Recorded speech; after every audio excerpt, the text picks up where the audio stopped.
for all of you to scan, and you will be scanning the living room of this house. Yes, so all of you can see that the house is being projected. I request everyone to sit straight and connect to Swamiji and scan the layout of the living room of this house.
I request everyone to please relax now and start posting what you were able to see in your third eye.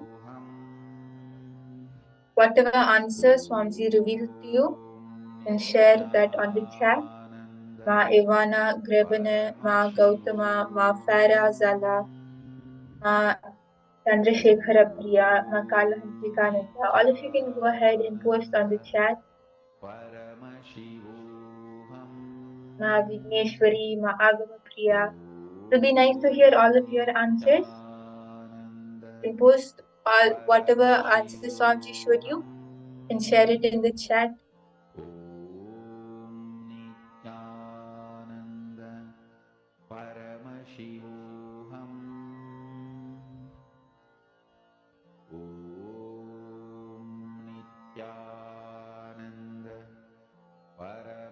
Yes, everyone. The one thing Hope you have answered.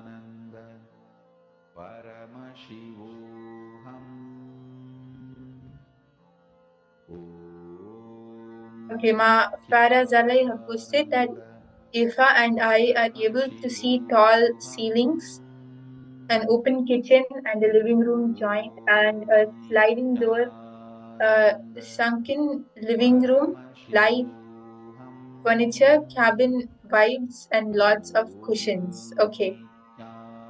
Yes, everyone else can also post as we are going to be moving on to the answer now.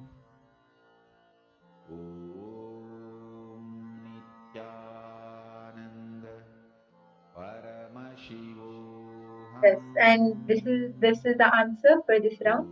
So the layout of the living room is, as all of you can see, the picture is being projected. It is mostly white color. The walls are white. It is a brown color tiled or marble floor. And there are two blue chairs. There is a brown sofa. There are two tables which are white in color. One is round, one is in a square shape. There are two white chairs next to the square table, and there is a modern type fireplace under the TV. The TV is on the wall, and it is a double door with a plant next to it, and there is a window also. So if you saw any of this, there is also a blue color carpet. So all of this is a manifestation. If you saw a clock or a painting, that is also there in the living room, so that is also a manifestation.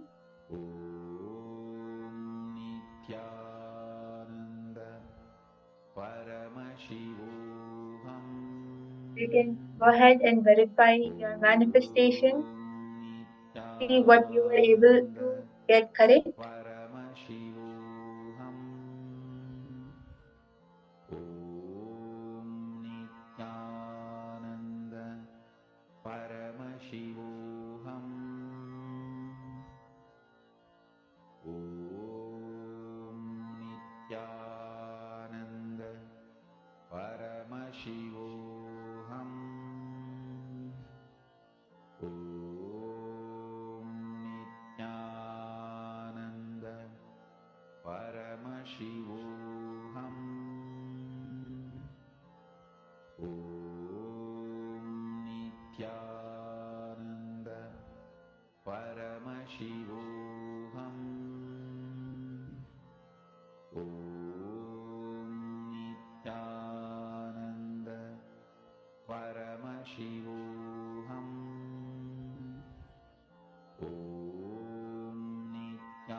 And as all of you are sharing your experience and inviting your friends and family to this session, we will now be moving on to the next part where we will be learning from Swamiji about the holographic universe, about the what exactly is this holographic universe and how are you related to it? How can you actually connect to this and understand it? So please stay tuned for the next session as we learn about the science of the holographic universe from Swamiji himself. Paramashivoham. Om Nithyananda. Paramashivoham. Om Nithyananda. Paramashivoham. Om Nithyananda.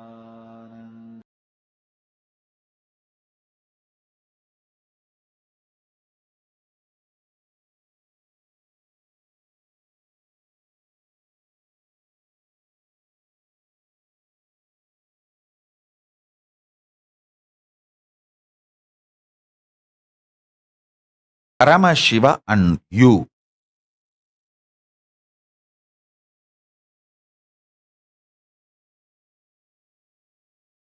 are in the relationship of hologramic existence.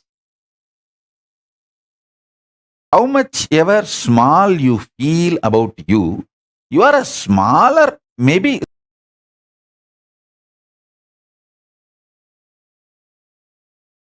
smaller hologram of Paramashiva, but not anything else.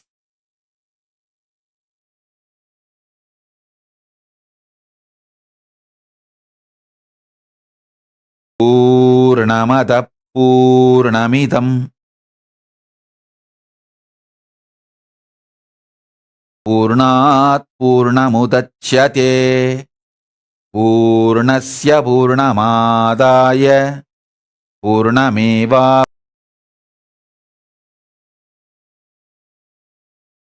Sishyate. If the hologram is taken away from a hologram, the hologram remains as hologram. The hologram which is taken away from the hologram also remains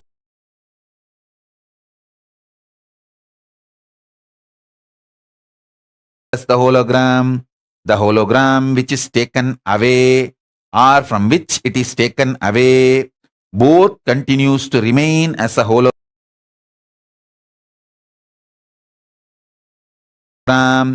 and both continue to remain as a hologram because of that. We cannot use the word called both.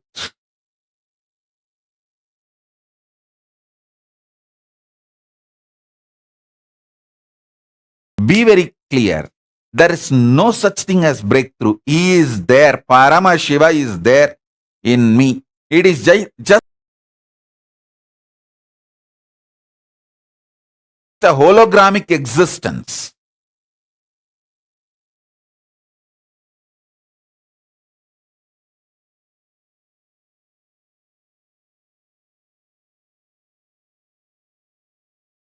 If you cut the hologram, there will be another one hologram. If you cut that hologram, there will be another one. If you cut that, there will be another one. Till the end, it is only the same hologram. Same way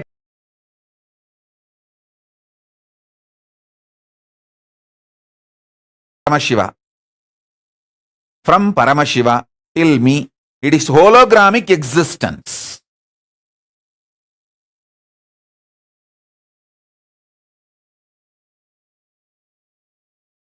Listen carefully. From Paramashiva to you, it is hologramic existence. Understand this. Doubt everything else.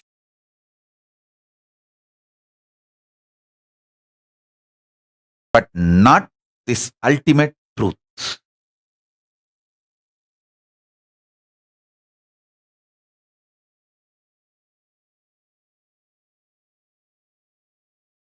Understand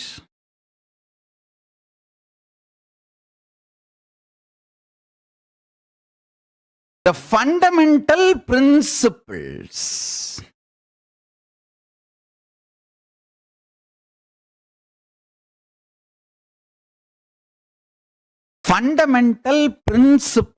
of life, core beliefs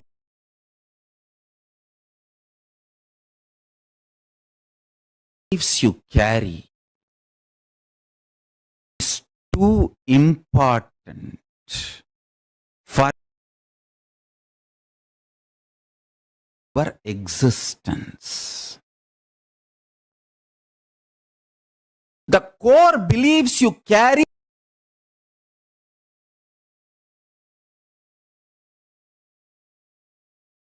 manifests as life, because that is the pie.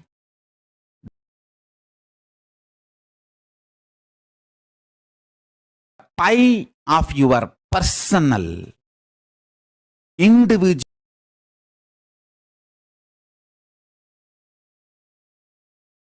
existence manifests and projects as your reality.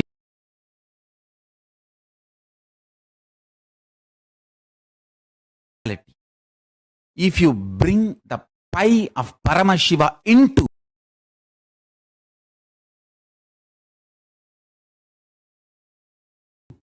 your core existence, you become Paramashiva. You manifest the life as Paramashiva. Understand?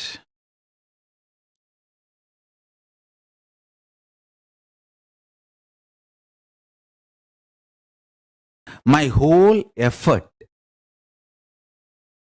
is the organism called your body, removing all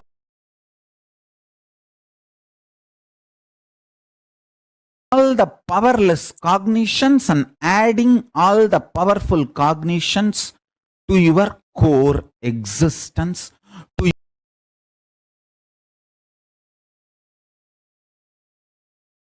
your core belief about you.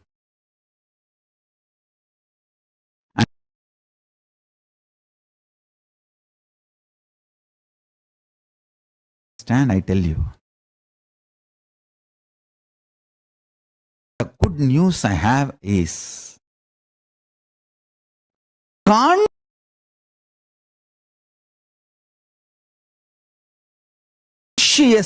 if you decide,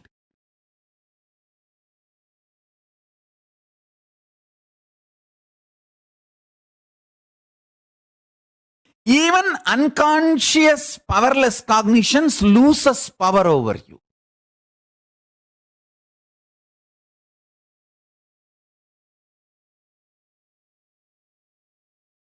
I tell you, you can keep your inner space richest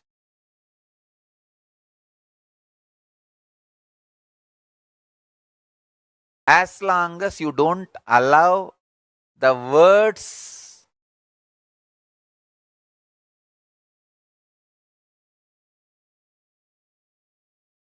affect you. Actually, I tell you, all my disciples, don't allow anyone's words to enter into your inner space other than my words. Just listen to my words.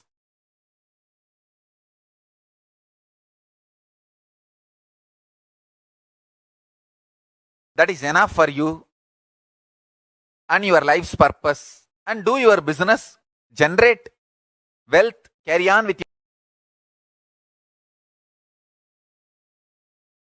your career, business, life. Other than your business, listen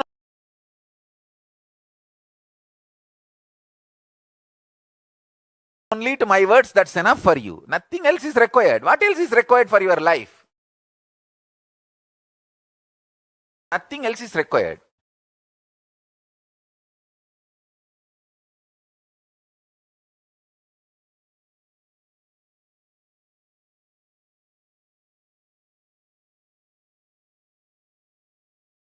Do your business and come back to satsang. Enjoy satsang. Have spiritual strength. Go and do more business. More energy.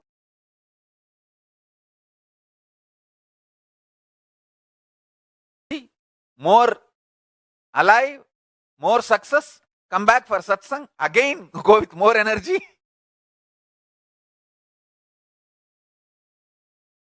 I am here simply sitting and pumping you with energy. Enjoy.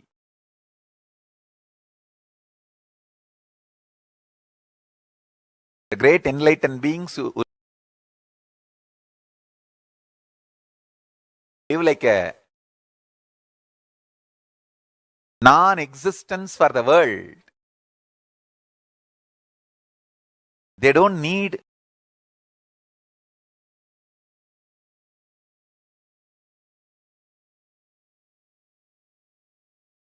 fisting, agitated, anger, suffocation. I tell you.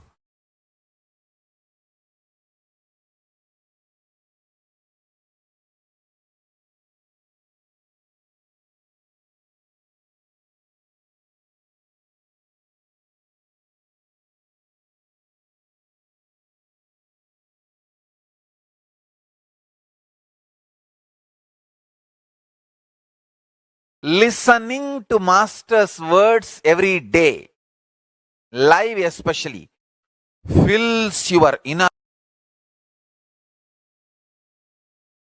space so much. All frustrations, suffocations, torture, guilt,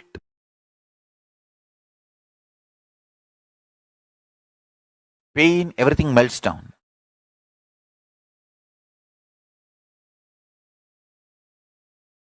Are, I am alive.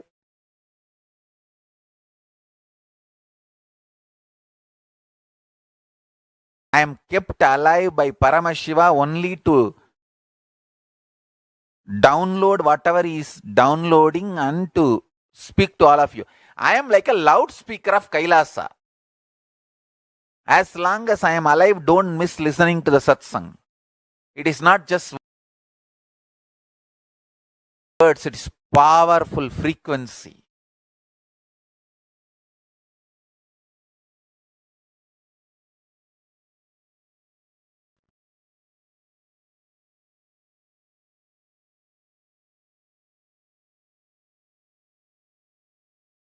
Be very clear about the principles for which you are strategizing. The principles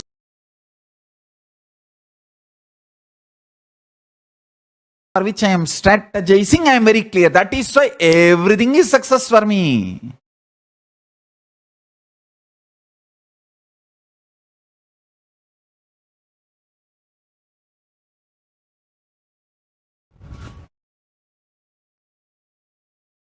Having clarity about the core existence and strategizing for that to thrive and survive and thrive.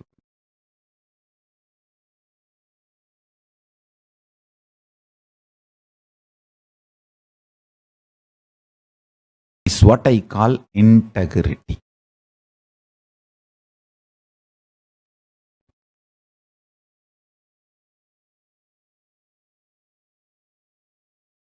I'm pretty clear. Completely I'm clear. I am integrated to my Guru's vision for me.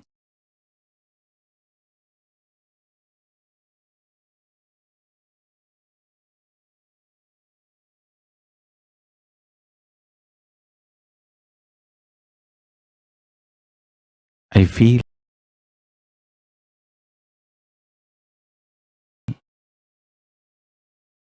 all all my followers and disciples, devotees should sit and iron out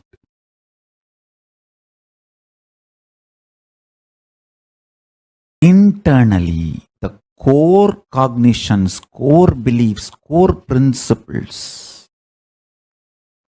The pie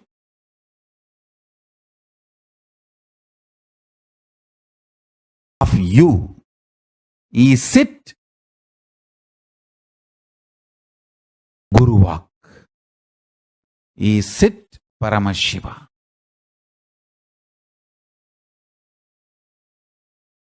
I think working in that straightening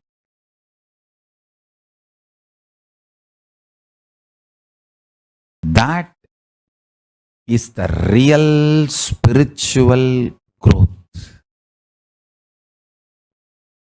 For what you are striving will be thriving through you. So for what you are striving, if the direction is set right,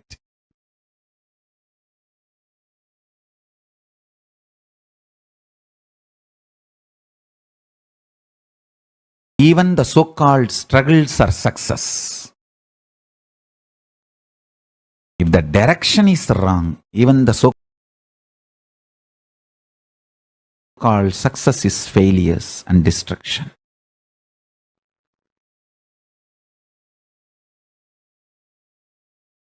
Set the Akshaya Gunas right.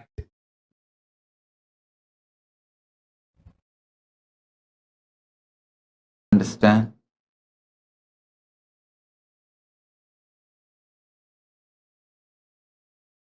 We are all programmed. We are all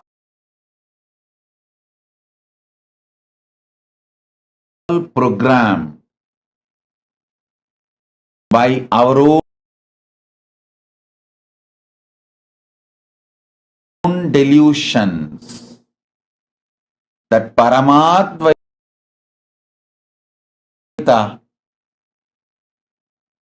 is not possible, or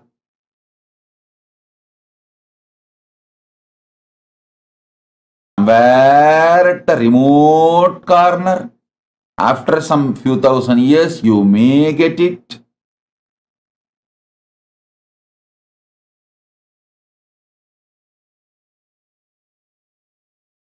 I tell you, our very existence now, right now,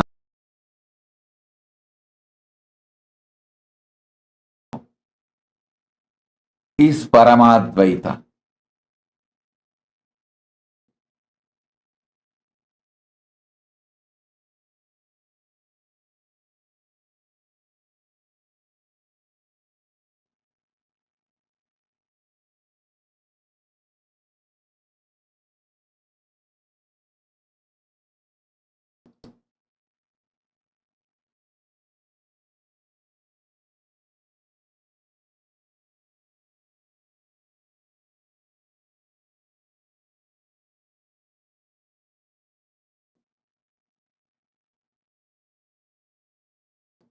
Whenever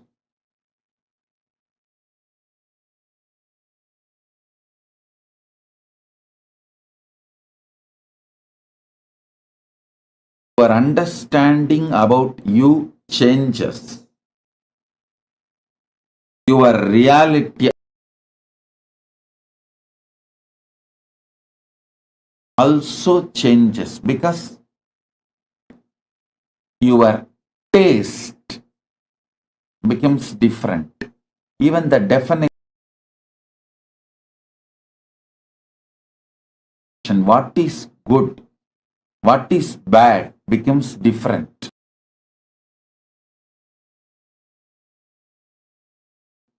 What is right, what is wrong becomes different.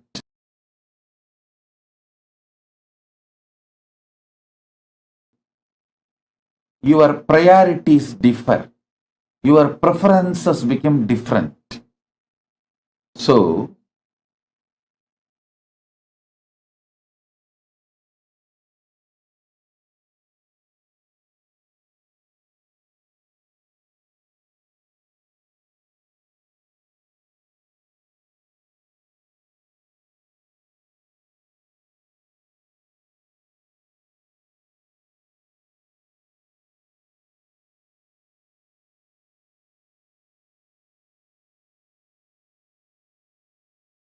your existence,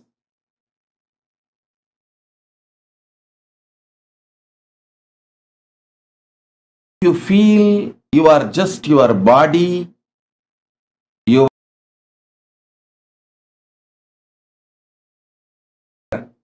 desires, your preferences, your priorities, your good,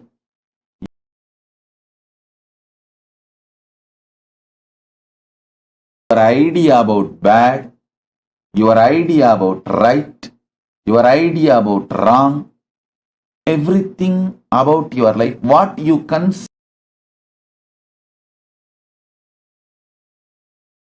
as a profit, what you consider as a goal of your life,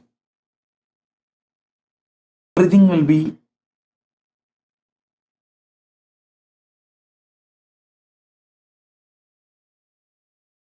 focused on the idea, your body, because your core cognition is that your body. If your body,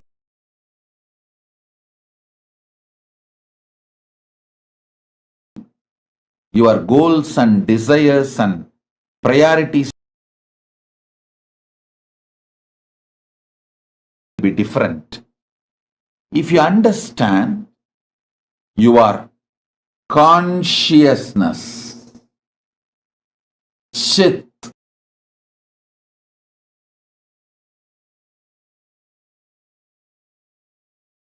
your priorities will become different. Your right, wrong will become different.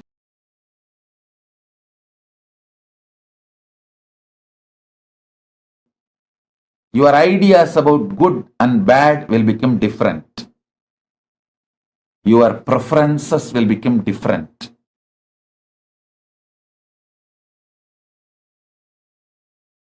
Your profit, goal, all that will become different.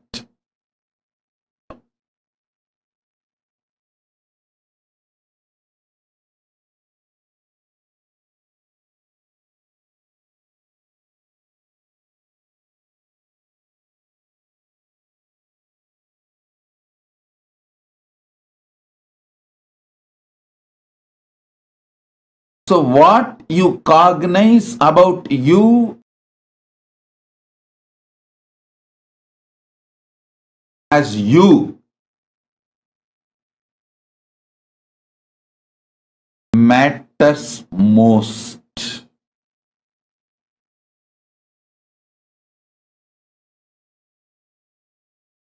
These today's blessings, Paramashiva showers the blessing, ultimate blessing on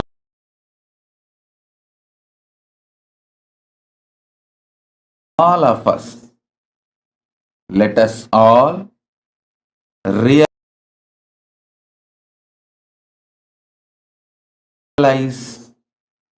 not only we are consciousness, in our consciousness Paramashiva exists, the ultimate exists, and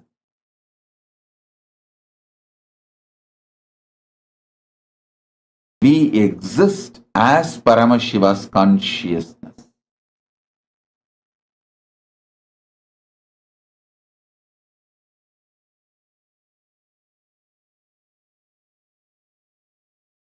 Job of the Guru in Hindu tradition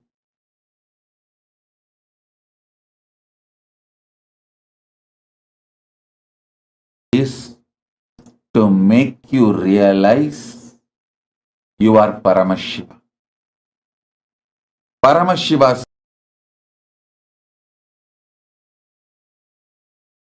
consciousness exists in your consciousness.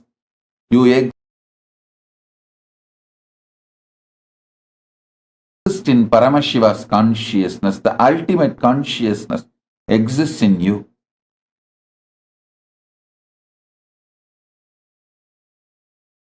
Making you experience Paramashiva Chit Gana is the job of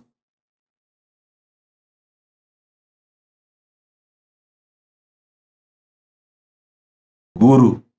In Hindu tradition, Paramashiva beautifully explains in Guru Gita, Naguro Radigam, Naguro Radigam, Naguro Radigam.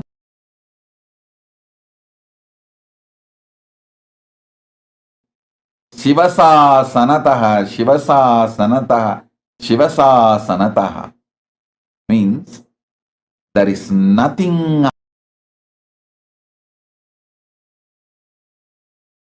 higher than Guru. There is nothing higher than Guru. There is nothing higher than Guru. This is the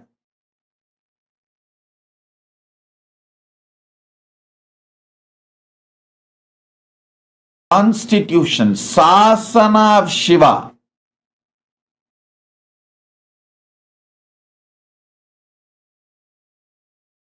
Thus Shiva declares, thus Shiva declares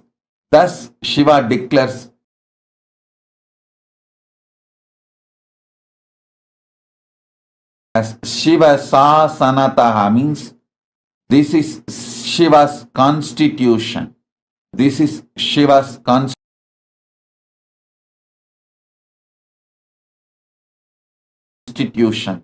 This is Shiva's constitution.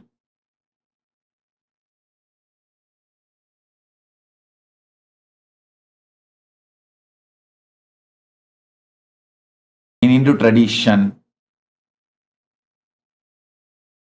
you realizing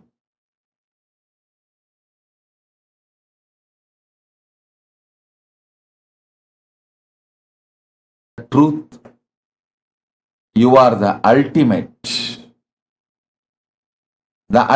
resides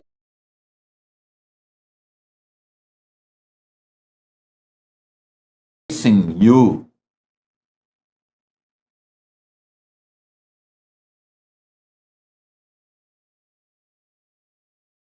Parama Advaita Satya, Paramadvaita Satya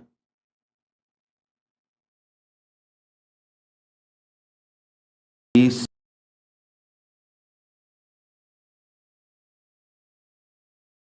the focus of all Hindu traditions. That is actually the focus of all human beings, knowing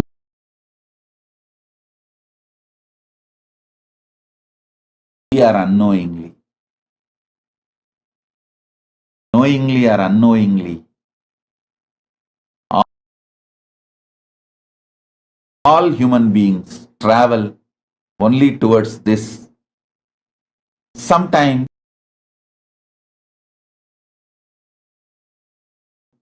they take different routes, but this is life.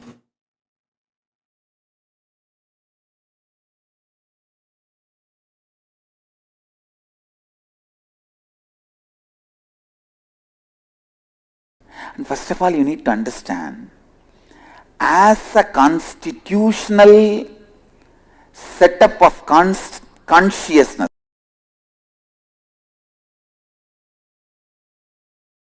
listen, see your consciousness as a constitutional setup.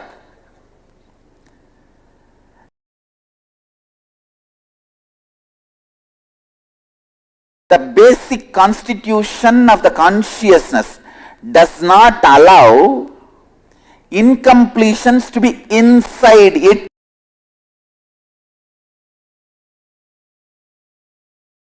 By its nature, they are ejected out. Understand? A good DVD player, the moment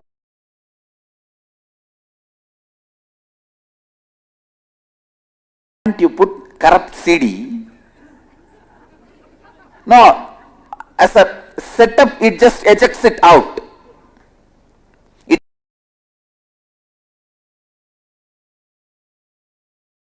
does not play. It does not tolerate it. Same way,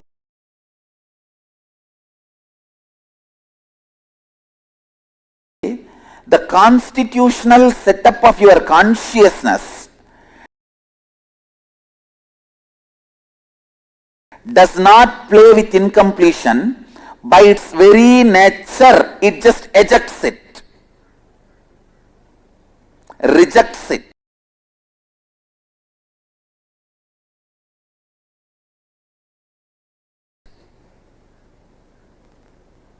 So, don't be sitting and calculating the plastic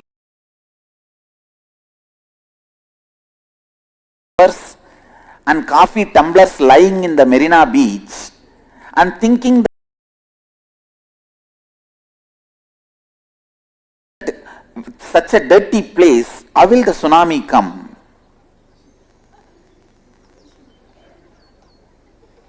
Tsunami cannot be stopped by the plastic covers.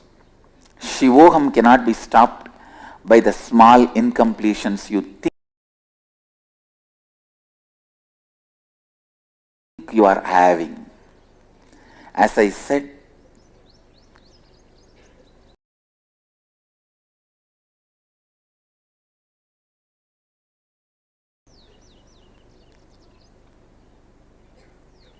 start living. Start living.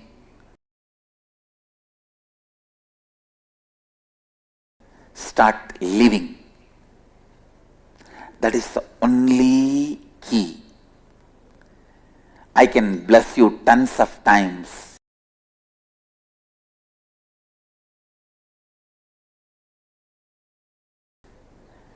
But only you can live it.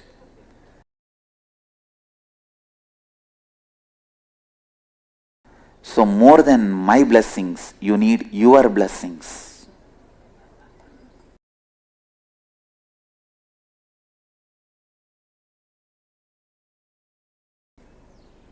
This hand is always showing victory, victory, victory and want to join.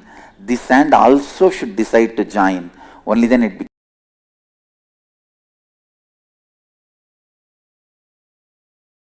becomes whole.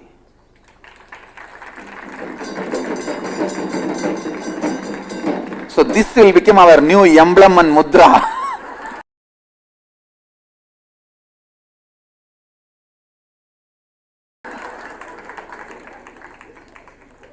To remember, when you feel victorious, Mahadeva feels victorious.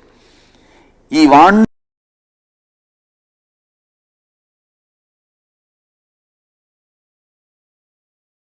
you to be victorious because that is the way he feels victorious.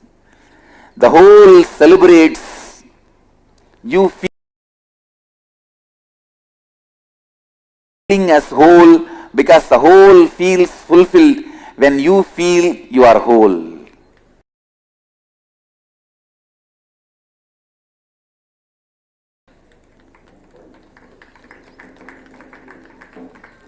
Understand, I am telling you the secret.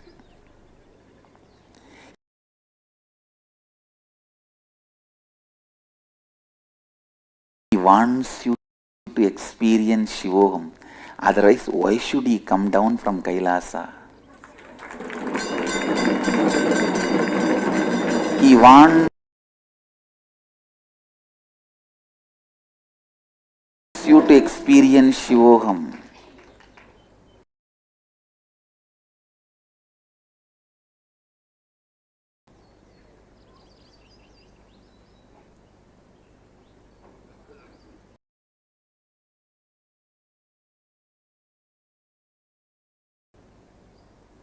There is no other reason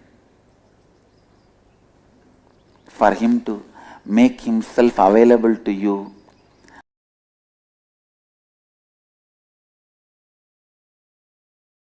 other than making you experience Shivoham, because he also celebrates you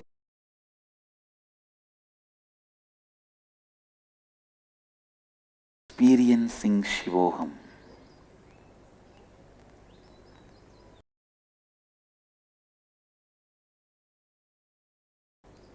Understand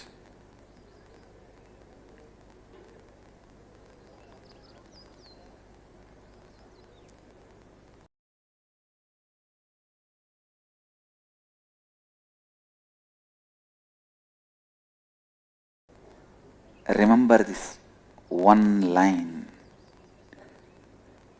He celebrates when he is able to make you celebrate.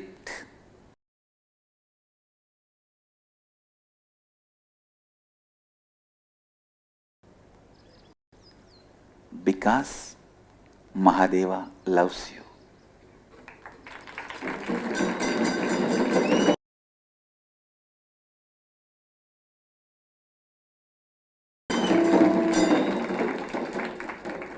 This is the real meaning of God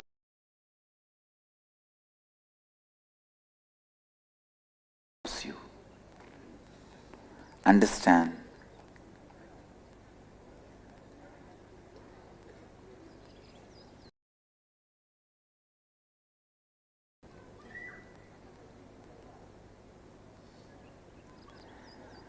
The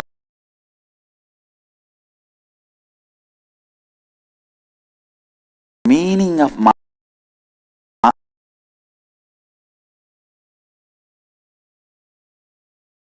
Bhagavan Ramana Maharshi's line, Enbolum Dinarai, Inbura Katuni, Enalum Valdarulla Runachala, means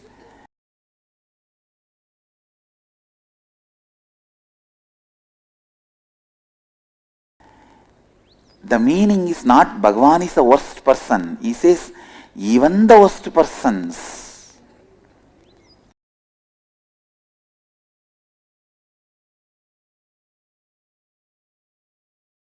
are protected, saved, celebrated, lived. O Mahadeva, because you are doing this, let you live long.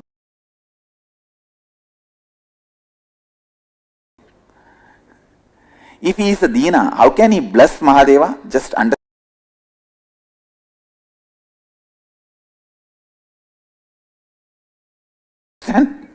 Don't you see the whole conflict? He says in the first line, En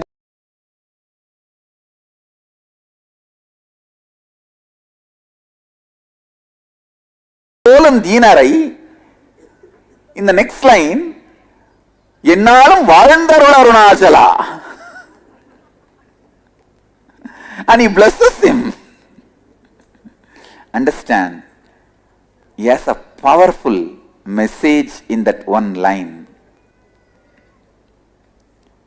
Even the lowest, even if you think you are lowest, you have the right and capacity to bless Mahadeva, because you are him. He celebrates through you. You are, when you celebrate, he celebrates through you.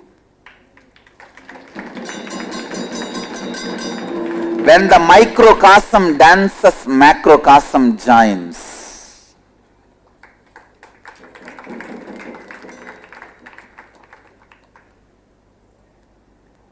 When you do Natana,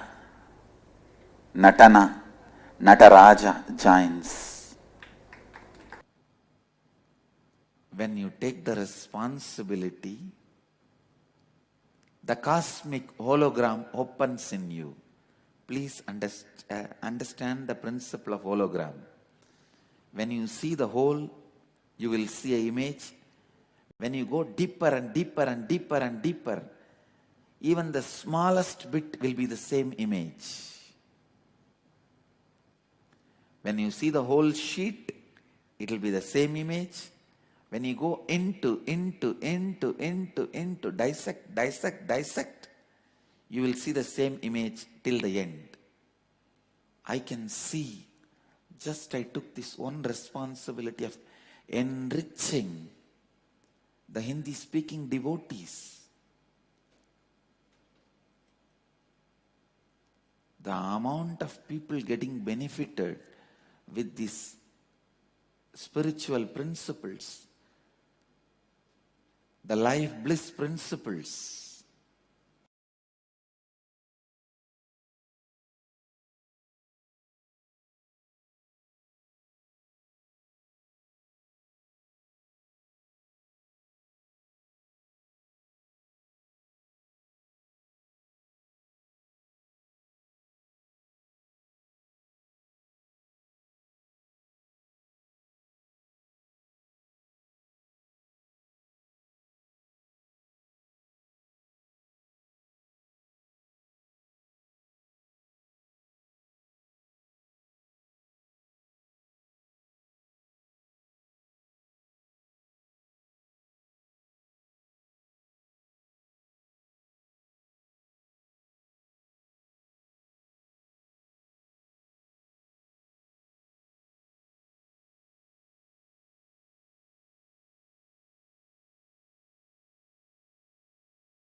Nithyananda.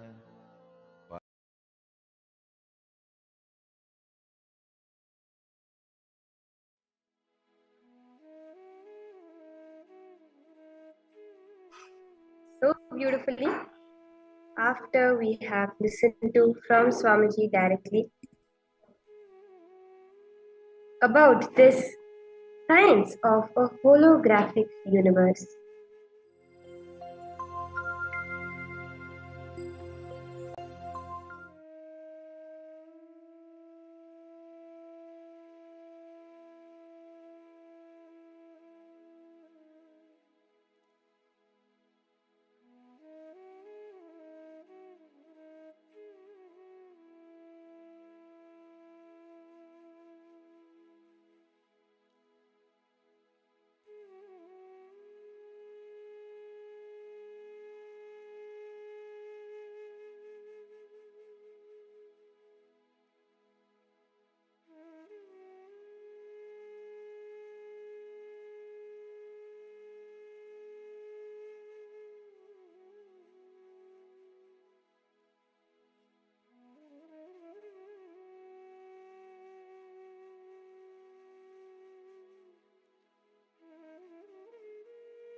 I apologize to all the participants for the technical glitch that we just experienced.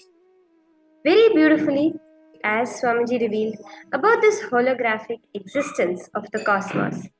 As we get into a beautiful process, I'd like to request all those who are sitting here with us to post your understandings from this session.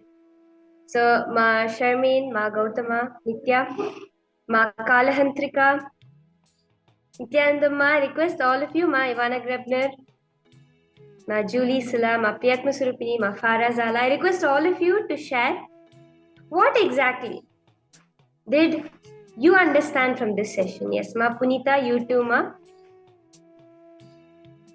I request all of you to share exactly what was it that you got, what was the powerful click you got from this beautiful session on the holographic universe. Take a moment to post it in the chat of the Zoom rooms. You can post it in the chat.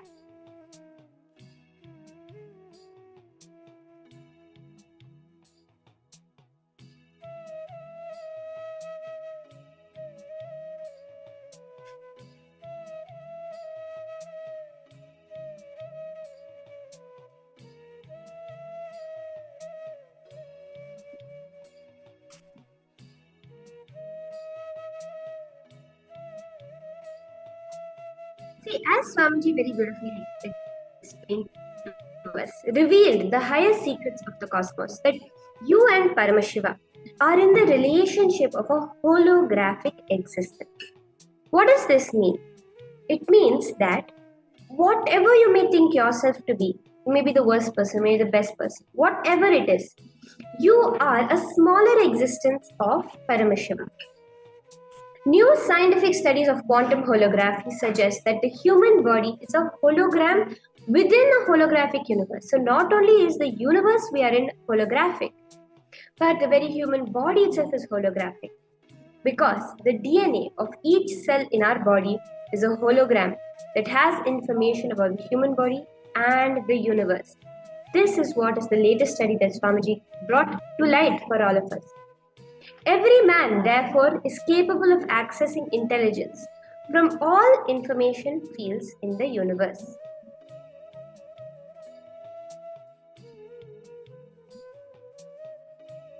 Okay, Ma Ivana Grepta, I see you have posted, the moment I celebrate me, I am Paramashiva. Higher consciousness is Paramashivam. So beautiful, Ma. That's exactly why Swamiji says the whole universe is waiting to celebrate through you. God is not a person who's sitting up there when you declare Shivoham, Om Nithyananda Paramashivoham. He is not saying, hey, who gave you the qualifications? What right you got to declare yourself as Paramashiva? Show me. Did you do this? Did you do that? No. Paramashiva is not there for that. The minute you declare Paramashivoham, he is ready to jump, to flow through you and manifest through you. That is what is a very defining quality of Paramashiva. Because the whole celebrates when you realize that you are whole. That is what Swamiji revealed to each and every one of us. Our body is a hologram of the cosmos. We are capable of accessing intelligence of all information fields in the entire universe. The macrocosm is in the microcosm, and the microcosm is in the macrocosm. That is what Swamiji revealed to us. Is the hologram. Cosmos is built on the structure of a hologram. You are the microcosmic hologram of the macrocosmic diagram. The microcosmic hologram is awakened the moment you take responsibility. See, Swamiji reveals here. To awaken that, see, you may be feeling that if I am a hologram of the cosmos, if I'm supposed to be knowing everything that's in the cosmos, why do I not know it, right? How many of you would feel this generally if you think about it? When Swamiji reveals, you are a hologram of the cosmos, you have the ability to access all the information. The first thought naturally is, how come I'm not accessing all the information? At this moment, if I want to know what's going on at my workplace when I'm at home, I cannot know it unless I physically do it. That is because we have to take responsibility. For how much you take responsibility, that much manifests in you. If you take responsibility for your house, for your home, anything related to your home, all that information will be revealed to you. When you decide to take responsibility for the entire community, you become a leader of the community. That information gets awakened within you. When you decide to take responsibility for your whole country, you become the head of a country. The information of the entire country is revealed to you. And when you decide to take responsibility from the whole world, you become an enlightened being, and the whole world's information is available to you. How many of you are understanding this?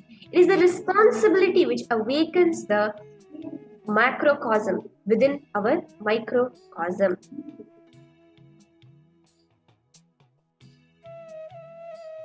Here, now let us do a process, a beautiful process that Swamiji reveals to open up this cosmic hologram.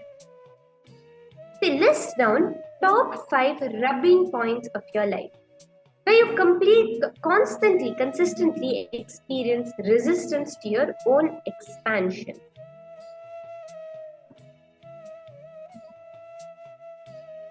I request all the participants, you can Pen down. If you're comfortable, you can share it too. Wherever you continuously experience a resistance towards your own expansion, towards taking responsibility, where all do you experience that resistance? Just look in and try to identify.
Mike Balbano, Maliunian.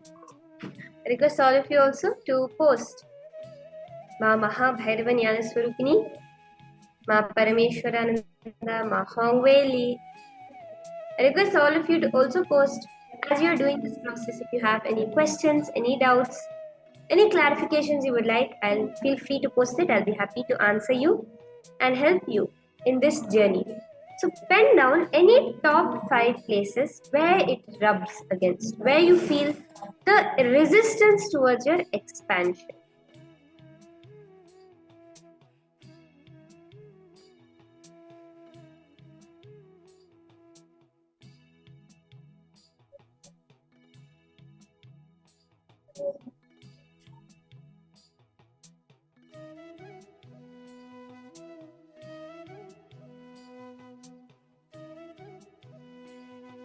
Ma Ilka Oliveria, Ma Irene Lemos. I request you also to share, if you're comfortable, where you are seeing this in your life. This resistance towards expansion, a resistance towards taking up more and more responsibility.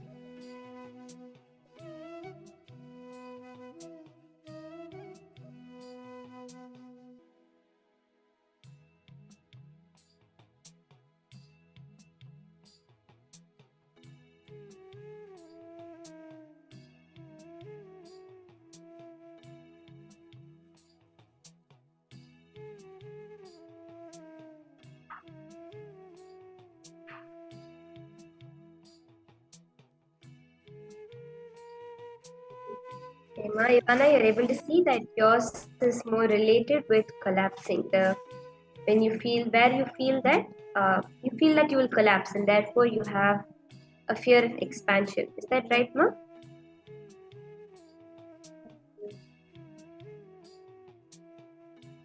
Chaos.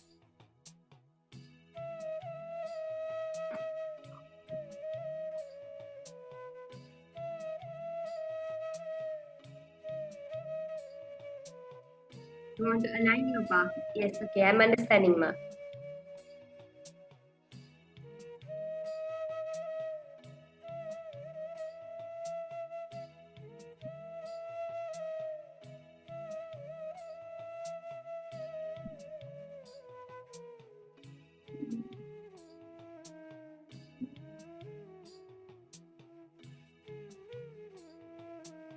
Okay, okay, Ma.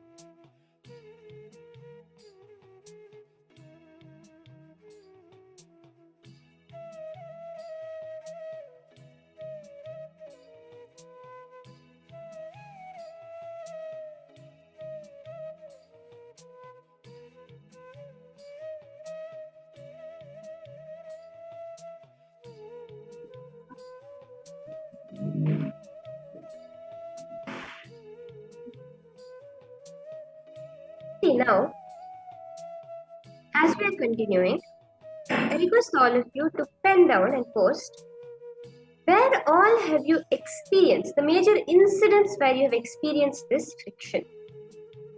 So, Ma Ivana, as you're sharing, you feel that if you commit too much, then it becomes chaos. You know you can handle the amount, but when it becomes too much, it just becomes chaos. You feel like it's going to collapse. Now, pen down some incidents, Ma. Look in and see some incidents where this happened for you. Like incident situations where all you saw this collapsing, or whenever you have taken up too much commitment, it tended to not work out. Where all were the incidents this happened much? You can just look in and see.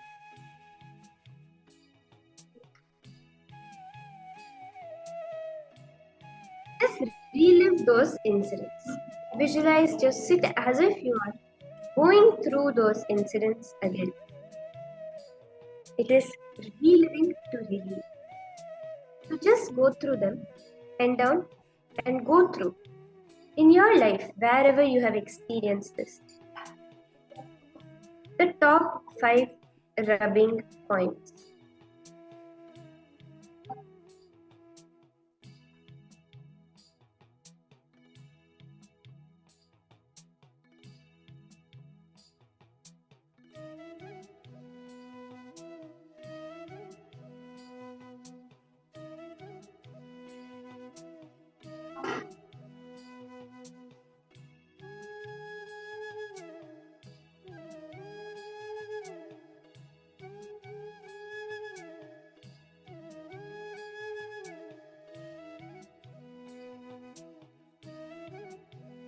Okay.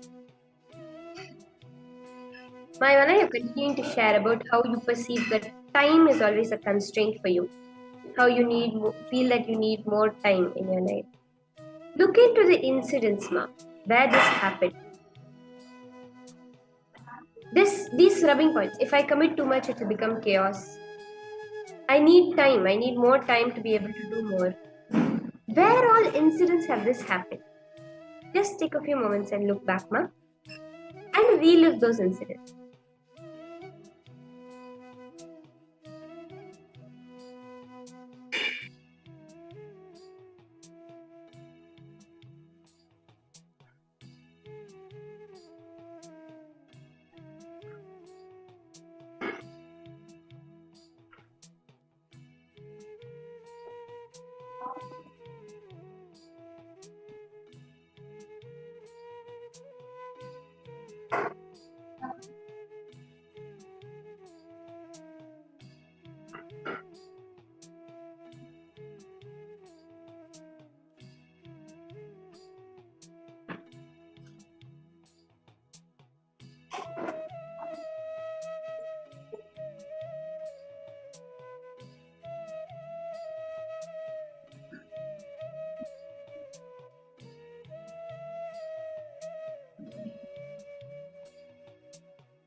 Maivana, you're sharing more and more beautifully your thought currents, whatever it is that you are feeling about the whole situation.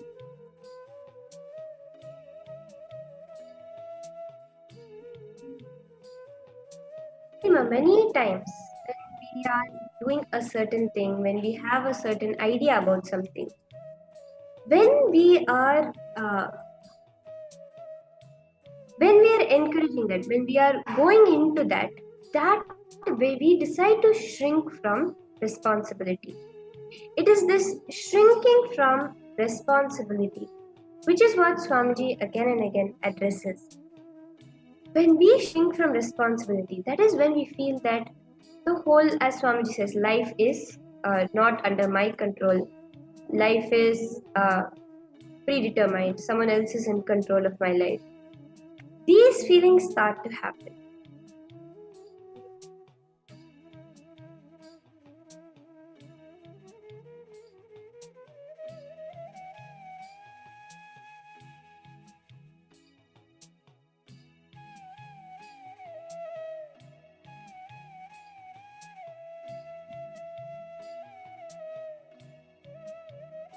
Okay, the space of manifestation is not so strong as you feel it must be. If I can see what, it will go on. So now, after we have relived, Seema, there's one very powerful technique Swamiji gives us, which is conscious visualization. What you visualize, you can actually manifest that as your reality. So now, whatever you are sharing about how you feel there's not a strong enough intention, there's not a strong enough manifestation, you need the support of time, you need the support of the various gods and goddesses. You feel that you may collapse it, that it will become into chaos. Whatever it is, ma. See, for each of you, whatever you are seeing as the rubbing points, as the incidents that happen, complete with those incidents. And now, it's very important to be comfortable in an expanded space. See, we have fundamentally a lot of discomfort with expansion. They always say, right, you want to be within your comfort zone. But Swamiji is always about taking us out of our comfort zone. When constant expansion becomes your comfort zone, that is what is enlightenment. Swamiji says, achieving enlightenment, nirvikalpa samadhi, that ultimate, it is ultimate, but it is not final. Even that space of ultimate keeps on expanding. So being comfortable in that expanded space is the most important. When you become completely comfortable, completely relaxed, completely in the oneness space with that expansion, then you will see how the more and more responsibility you take up will open up the cosmic hologram from within you. So now, just sit, close your eyes, sit straight, and visualize yourself being completely comfortable in that expanded space.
When responsibility is given to you and you embrace it, how does it feel within you?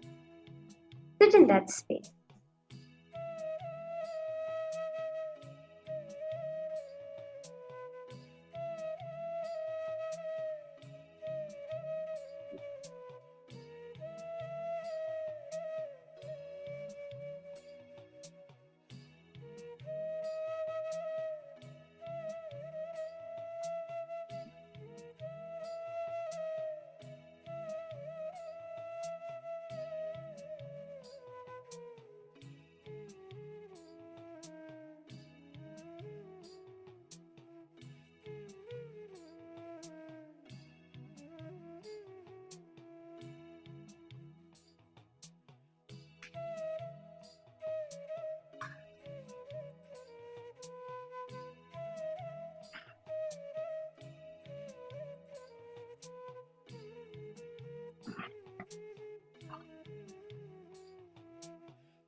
Okay, Ma, even you're sharing that there are mainly two components which block you. See, Ma, both of them, whatever it is within you, go back to the first incident when you first felt that. So let's say the guilt about taking responsibility and failing. When was the first time that happened? Go back to that. No one wants me to succeed. Self hatred. When was the first time you felt that? Go back to that. Complete with that happening. See, whatever we perceive as patterns, all of that is the incidents which happened in our life that left an impression on us. As Swamiji says, incompletion is something from the past, sitting in the present, and affecting our future. So that incident that you feel, okay, with my best friend something happened at school. Now go back to that incident, relive that incident to relieve it. See, relive it. Talk to that girl when whatever age you were at that time. And see, for that one incident which caused you guilt is what is the same thing causing guilt within you again and again. That is what needs to be completed.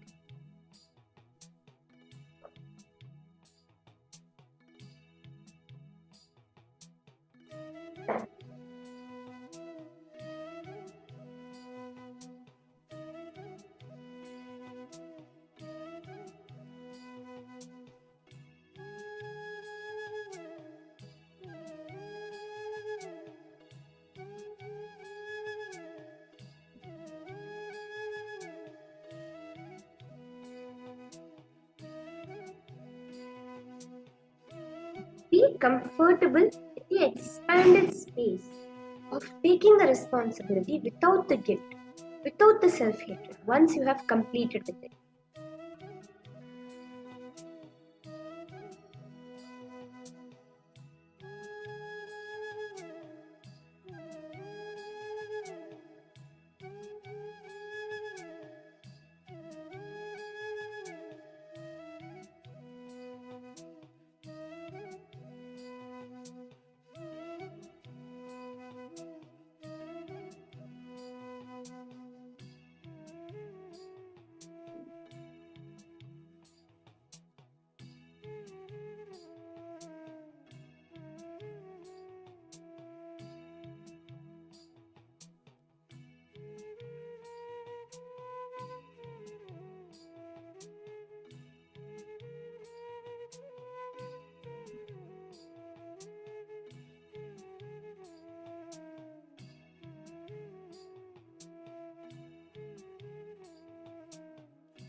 So now, understand whenever you encounter such situations again in your life, where you feel the expansion, the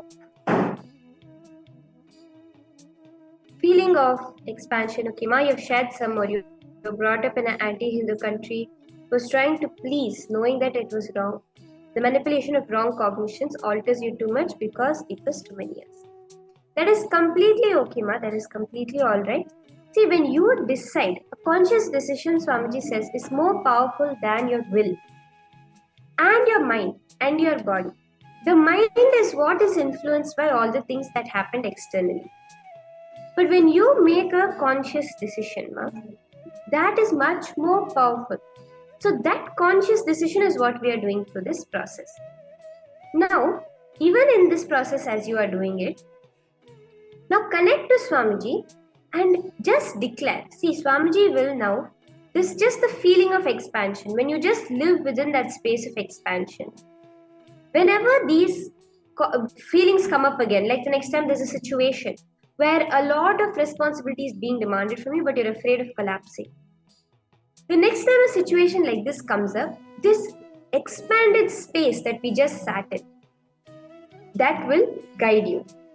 So with that, let us enter into the power manifestation session. We'll be continuing with the power of remote vision. So we'll be continuing the power of remote vision in this round, where you will all be scanning the house that you can all see on screen right now. So as you can see, there is a house that is there on your screen. I request Ma Leonyan, Ma Margarita Vasconcelos, all of you, if you're ready to manifest, do post yes in the chat. Ma Vera Agustino, Ma Irene Lemos, Ma Ilka Oliveira, Ma Ling Zhang. I request all of you to post if you're ready to start the manifestation. Yes, Ma Mahasudashuptiya, you too, Ma. If you're ready to start the manifestation, you can post yes in the chat.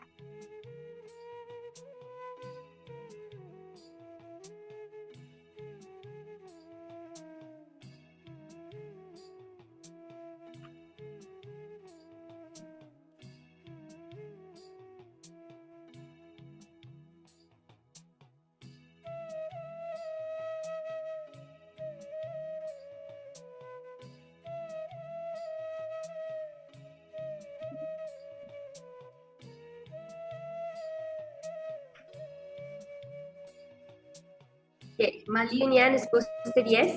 Let's start now, okay? So just connect to Swamiji. Shanta Mahavakya, look at this house. You're going to scan the main living room of this house. So when you enter the house, how does it look? That living room you're going to scan the furnishing status, scan all the details of the living room of this house.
Just connect to Swamiji, chant the Mahavakya.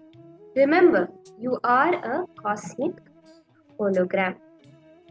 The information in any part of the world directly available to you. It is about going into that space. It is about taking the responsibility. That is what you will start seeing as manifestation. So take a conscious decision.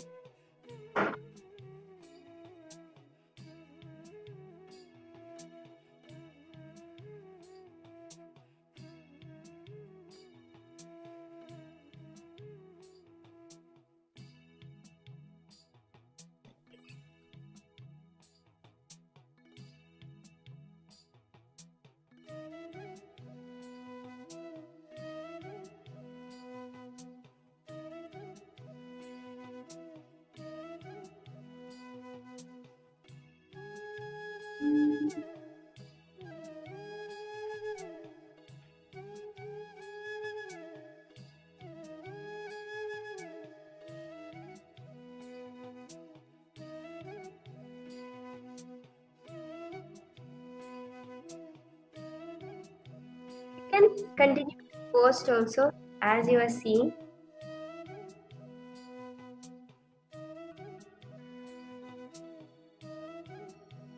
Whatever Swamiji is revealing to you, showing to you in your inner space.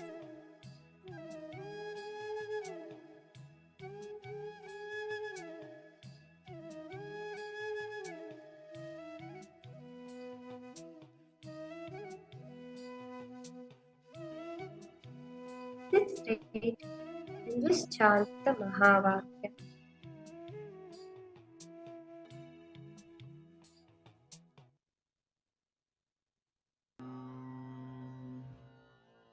Connect to Swamiji and let Swamiji reveal to you exactly what is that.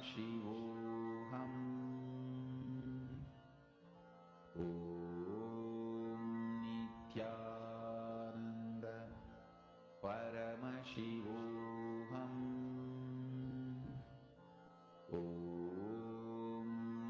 Nithyananda. How does it look when you first enter the door of this house? Nithyananda Paramashivoham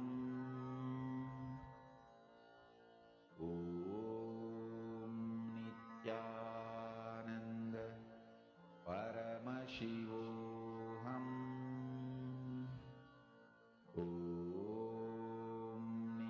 Nithyananda Paramashivoham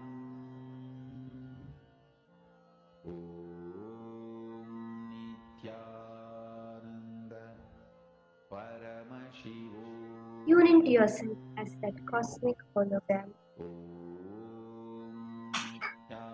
Nithyananda Paramashivoham Nithyananda Paramashivoham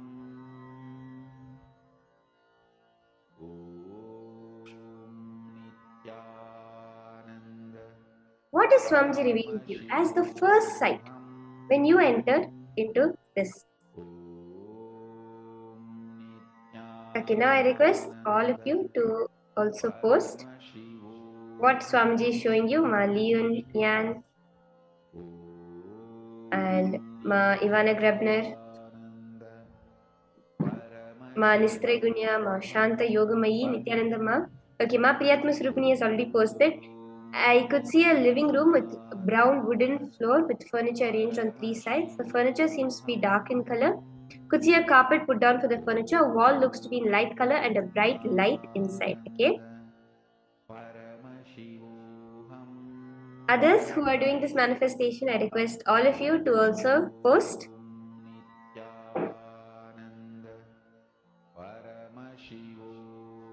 What Swamiji is revealing to you here? I see a big screen like a TV and Ganesha gold statue small on the table. Continue to scan. I request all of you to also post. Ma Ling Zhang, you can also share, Ma. As you are doing the scan, what did Swamiji reveal to you?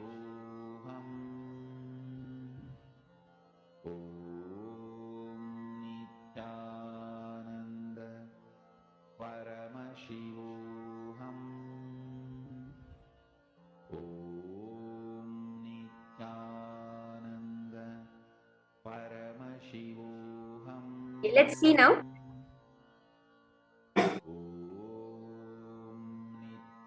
Exactly what this the living room of this house looks like.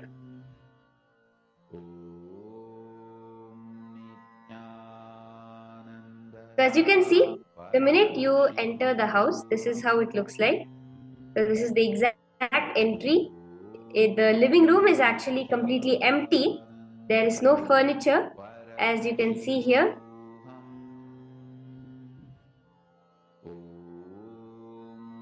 It's a completely empty living room.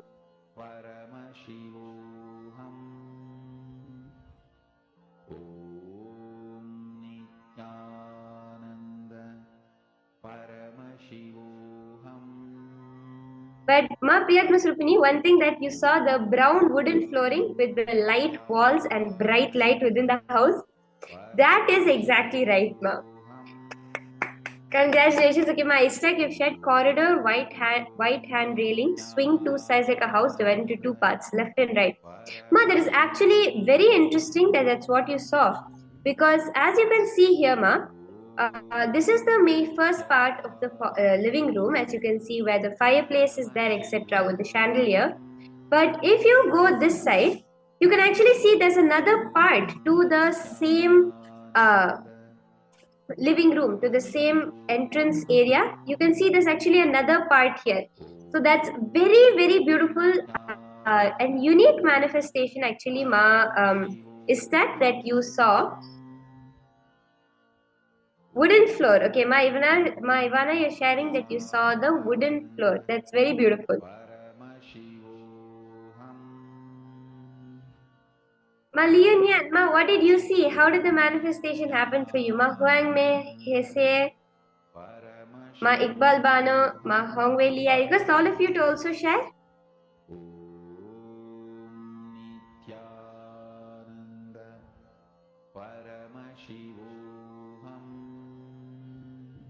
If you have any doubts, any questions, anything you feel unsure about, Ma, you can always share it in the chat.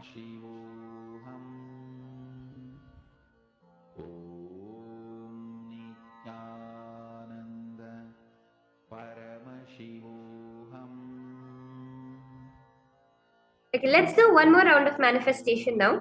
So we have another house for all of us to see.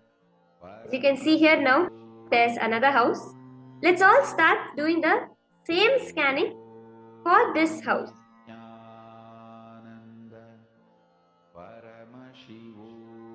Now, the same way as we scanned the previous house, sit straight, connect to that cosmic hologram.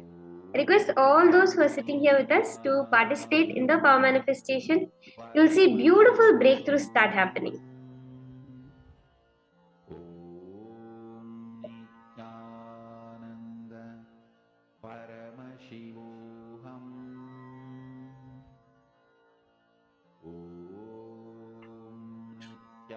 See, Swamiji, Paramashiva in the Tantra, the Vijnana Bhairava Tantra, he beautifully reveals. He reveals a very powerful technique, exactly how this manifestation happens. It is actually directly connecting to that cosmic hologram that manifests this power of remote vision. He says, Vyomakaram Swamatmanam Dhyayet Digbhir Anavritam. Means meditate upon yourself, upon your body, as if it is of the akara, of the form of space, of pure cosmic space. When you meditate upon your form as that, without any direction, Nirashraya Chitishakti Swarupam Darshayetada. The power of consciousness is no longer enclosed. It is not with any support. It is allowed to manifest fully within you. And then, that is when you see the real form of things. You see the cosmic information. See, when Swamiji is saying, it is that responsibility you take. It is the vastness you feel as your inner space.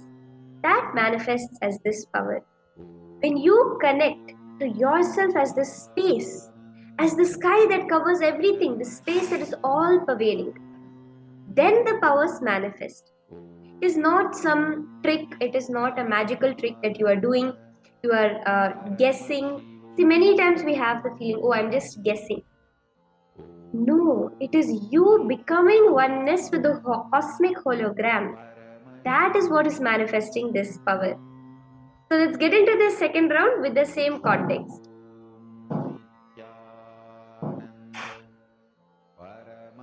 Close your eyes, sit straight, chant the Mahavakya, and see what exactly is the details of this house. How does the living room of this house look like? Nithyananda Paramashivoham Om Nithyananda Paramashivoham Om Nithyananda Paramashivoham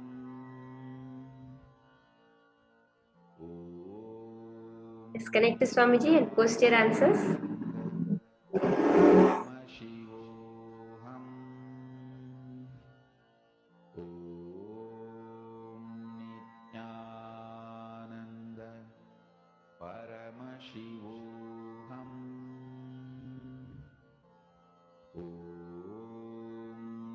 Nithyananda Paramashivoham. See how the information gets downloaded into you. You do not have to look for it. Swamiji will give it to you. He will, as Swamiji again and again says, when you declare you are Paramashiva, Paramashiva is waiting to flow through you. The cosmic hologram is waiting to open up within you. The minute you sit for power manifestation, it is Paramashiva himself giving you that opportunity to manifest him.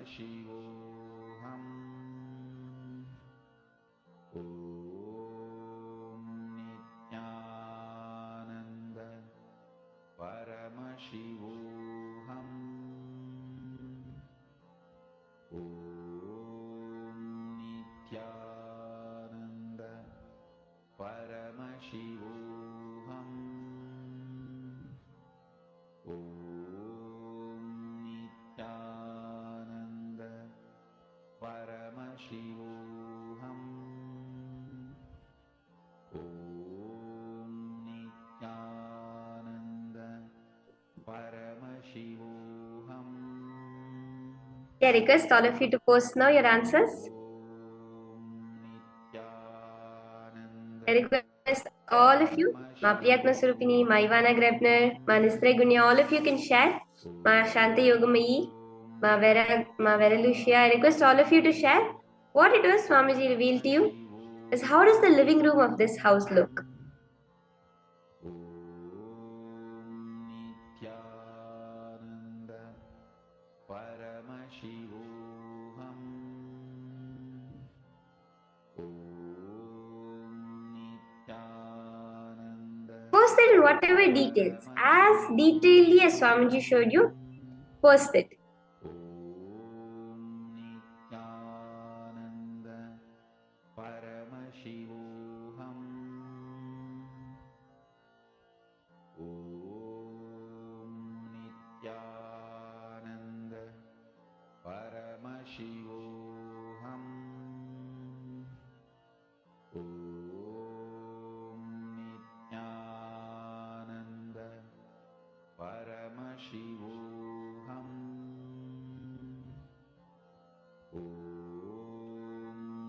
Nithyananda Paramashivoham.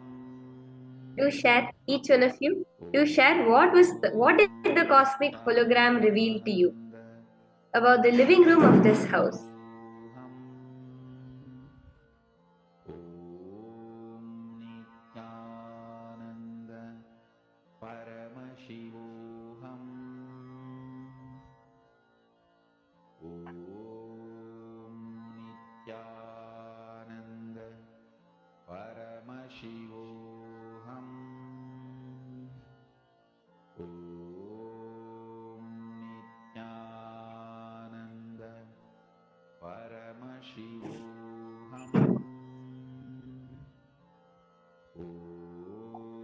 Okay, let's see now what exactly the answer is. All of you are done scanning. Let's now move on to see how does exactly the living room of this house look like.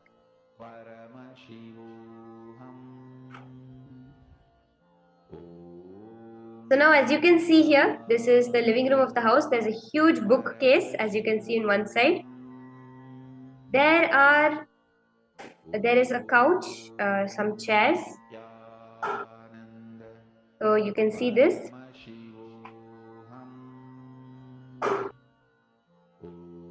You can see this chair also here.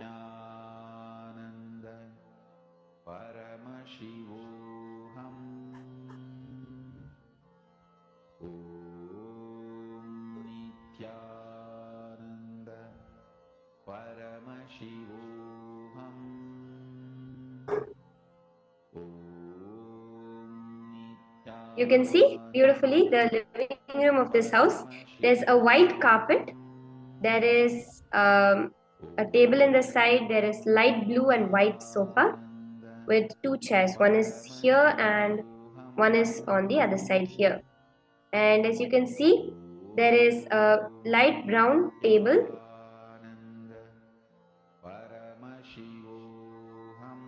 With some potted plant, and some other items, 2 candlesticks and different things as you can see here placed upon it.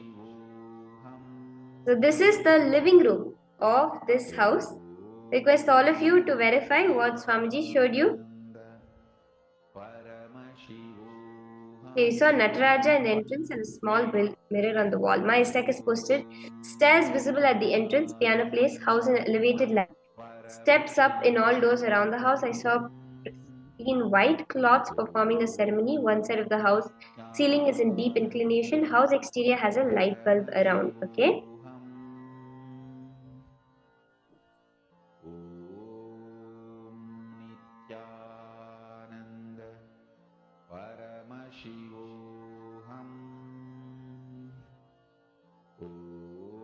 Let's see now as we enter into the front part of the house. You go inside.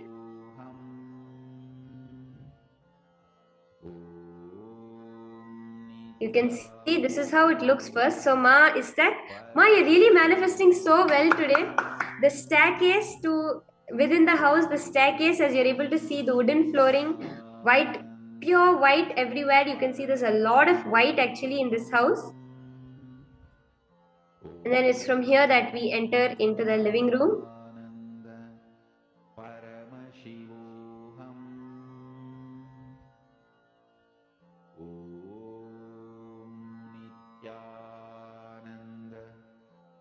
I hope all of you are able to see. Ma, it's like you've really manifested so beautifully today. See, Ma, I see you so many programs, so many times coming, manifesting. When you go around, go into the details, that is when we see the most manifestation happening. It is in details that we see how we are manifesting. See, when we post, sometimes the mind will tell, no, this is a very common thing. Anywhere, any house can have it. Like that.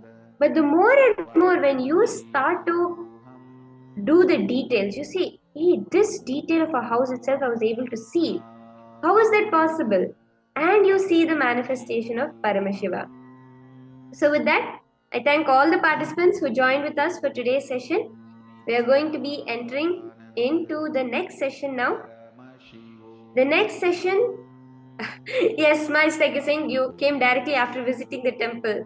Yes, Ma, definitely. When the temple has such a space that just, it just changes our very constitution. It makes us feel so much in oneness and so beautiful inside. And that, of course, Ma, that's the space that makes the manifestation happen. So with that, now we will be entering into the next session. In this session, it's actually a very interesting session. We are learning some much higher truths about the universe. We have Big Bang and black hole. Do you know any of the other happenings of the universe? Big Bang is the creation. The black hole is the destruction. But what are the other aspects of the universe? The sustenance, what does that manifest as? The delusion aspect, what does that manifest as? The liberation aspect of the universe. That is what we are going to be learning about now from Swamiji, about the universe, big bangs, black holes, V holes, grey holes, and the entire whole. So let us now listen to these higher powerful cognitions directly from Swamiji himself.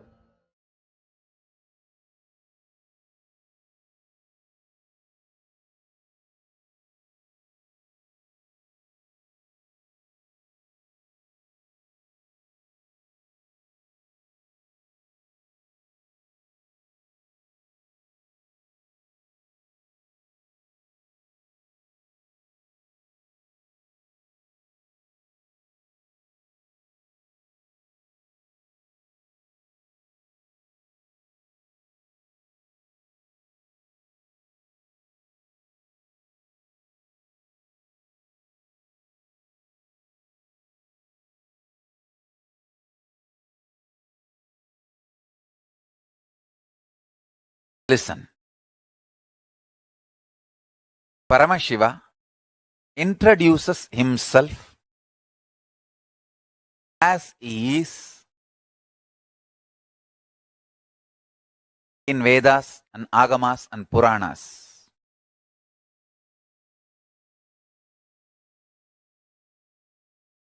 Paramashiva introduces himself how he is manifesting to teach Agama as Sadashiva. As Sadashiva, he manifests with 5 heads, 10 hands, teaches Agama. Through these 5 heads, he does these 5 actions. Manifestation. It's called Srishti. Manifestation. Then Sthiti. Sustenance. Then Samhara. Rejuvenation. Then Prabhava. Pulling out of delusion. Then Anugraha. Liberation. Listen. Listen carefully. Sthiti. Sthiti means maintenance. The first action is Srishti. Second is Sthiti. Third,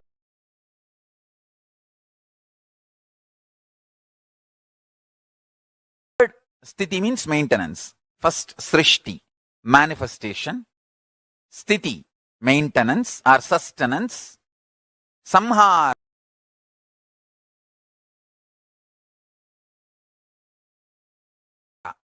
rejuvenation or dissolving or destruction, whatever word you want to use. Samhara, literally the word samhara means transformation.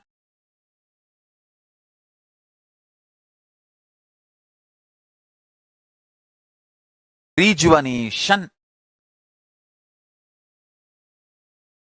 One becoming another.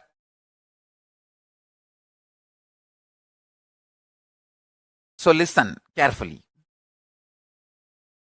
Srishti, manifestation. Sthiti,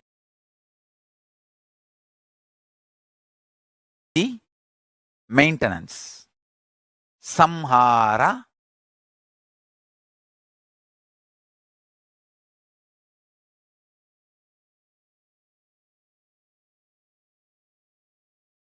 rejuvenation.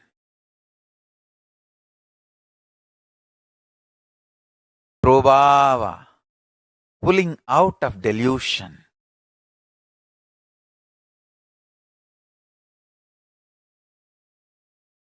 Anugraha, liberation. Understand, this is the universe. This is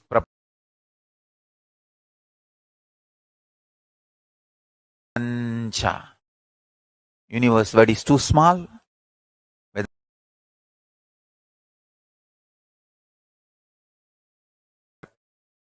universe or multiverse, all these words are too small.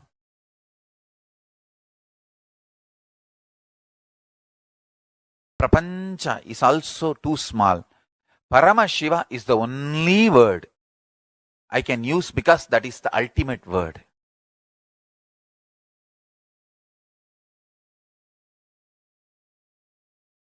No other word can be used even to describe Paramashiva. Understand? The Kailasa knowledge, Paramashiva jnana, is principles. When that comes to Sanskrit, it becomes concepts. When that comes to English, it becomes long sentences.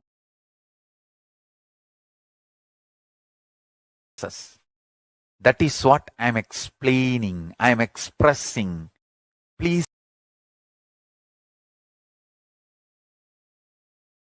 understand, meditate on this.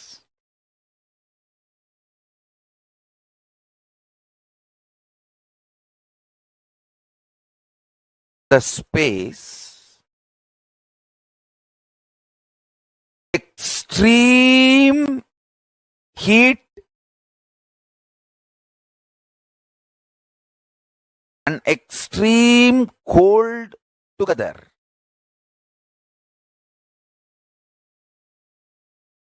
Like a source from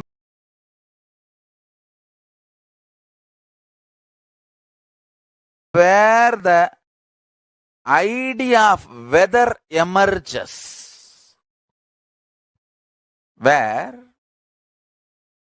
the matter becoming energy or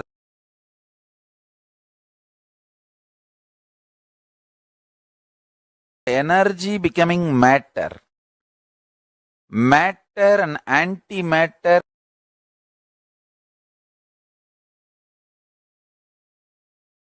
nullifying each other and becoming energy, where all this happens just by will without any need for effort.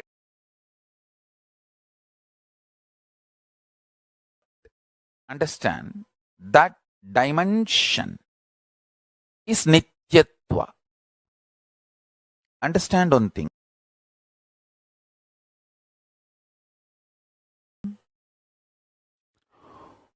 You need to understand why we should know about Nityatva. Understand?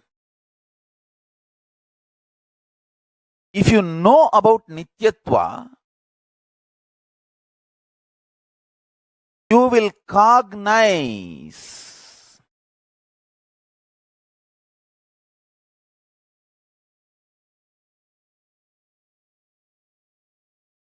the basis foundation of your existence is Nityatva. Anything you cognize as the foundation of your basis, that becomes your basis. Understand? Because you strongly believed length, breadth, depth is your foundation. That is the fundamental principle on which you exist.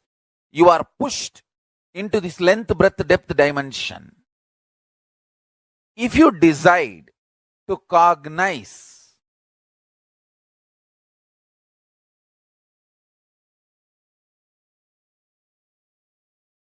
listen, if you decide to cognize Nityatva dimension,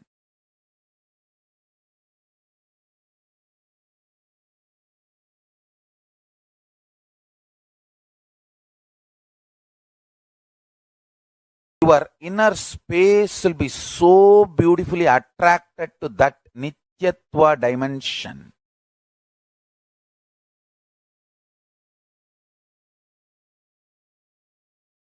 It is such beautiful, ecstatic, glorious existence. By knowing about it, you will be attracted to it. That is the beauty of it.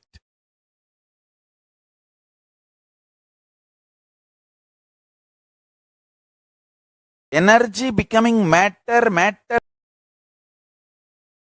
becoming energy, anything becomes anything. Big Bang becoming black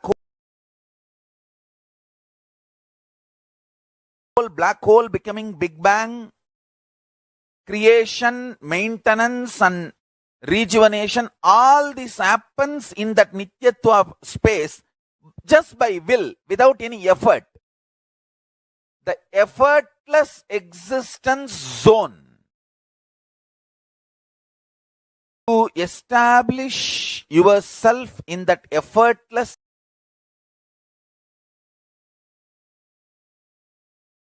existence zone, you just need a simple cognition, understanding, conviction about that space existing in you. Like a length, depth, breadth. Nityatva is one of the dimensions of the universe.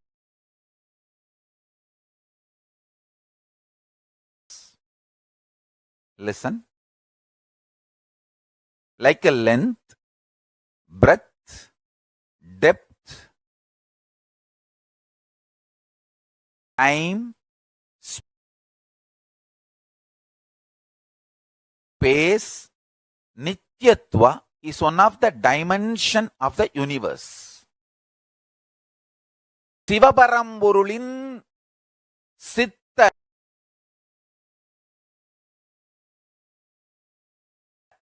Suddha Sugabodha Jnanasanam Nityatvam. சித்தாந்த சைவத்திலிருந்து இந்த statement சொல்றேன், நல்லா புரிஞ்சுக்கோங்க. In Siddhanta Shaivism tradition, Saiva Siddhanta tradition, Nityatva is considered as the seat of Paramashiva.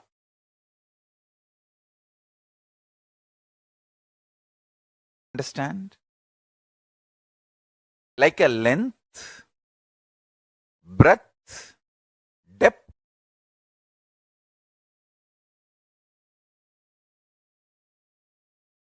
time and space is the dimensions of the universe. Nityatva is one of the dimension of the universe. Actually, when you cross the level of length, breadth, depth, time and space, it is no more a universe, it is multi.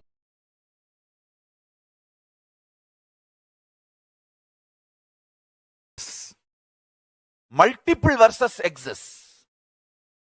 That is why Hinduism has multiple gods.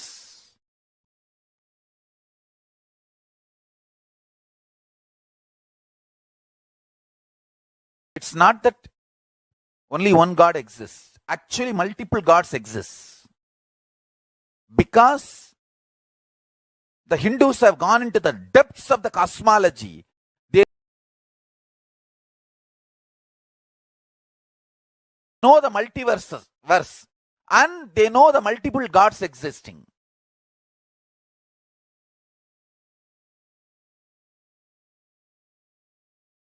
Many people who are working to understand the secrets of the universe try to raise a doubt.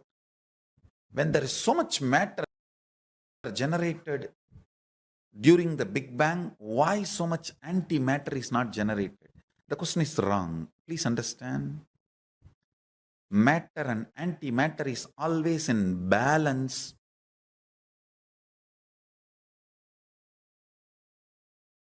If If any one gets imbalanced, immediately the Big Bang or black hole has to happen to balance it. Understand?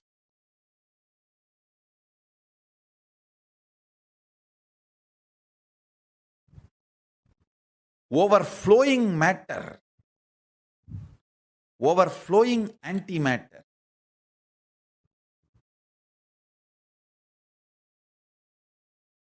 need to be in samana for maintenance, means sthiti. Please listen carefully.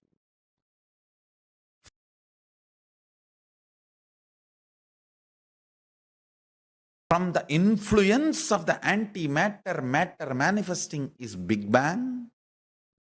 From the influence of the matter, antimatter manifesting is black hole.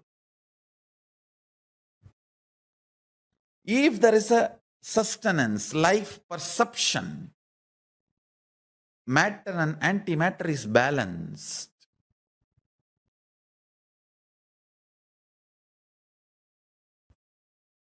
enough and equal amount of antimatter also is produced when matter is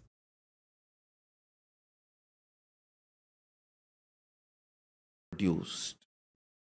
Antimatter means, listen carefully, Paramashiva clearly defines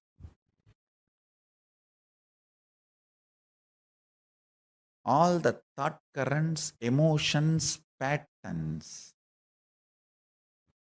which is there in all of us, which is responsible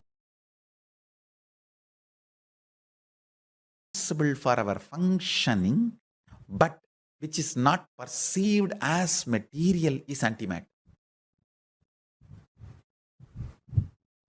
Listen. Which is there in all of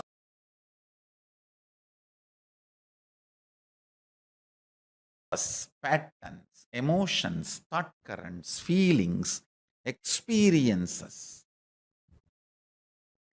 which is responsible for our functioning, our existence, which matters for our existence, but which is not perceived as material, is antimatter.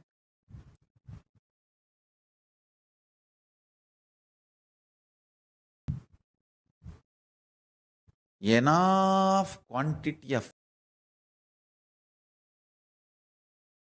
antimatter also is released along with matter. Person who understands antimatter matters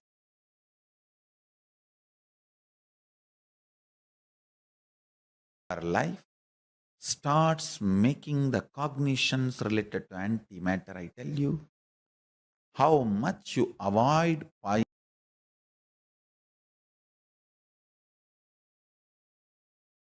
poisonous food, toxics in your system, that much you need to avoid toxic patterns and poisonous patterns.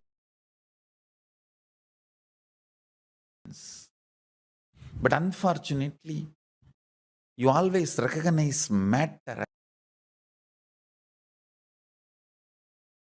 as existence and never recognize antimatter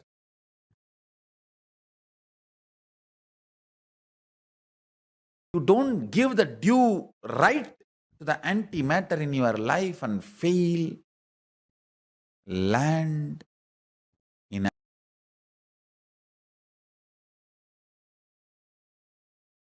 accidents and collapse. If you cognize the higher reality about the antimatter, your life will be a powerful manifestation of completion, fulfillment, higher form of existence. Understand?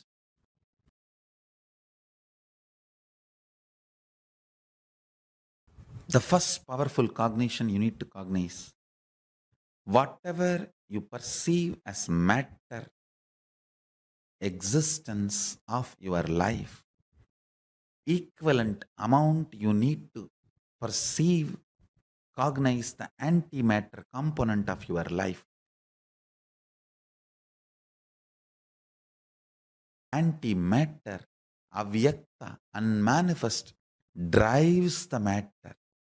Antimatter is the energy source of the matter. The avyakta manifests as vyakta, and avyakta continues to be the driving force of the vyakta.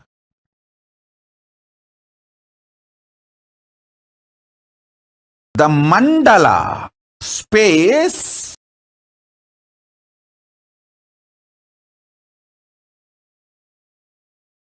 plane, which has a capacity to produce many planes, is called Brahma.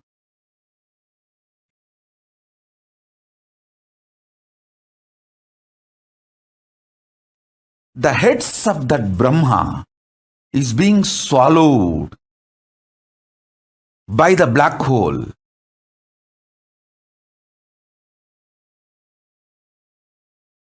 Understand?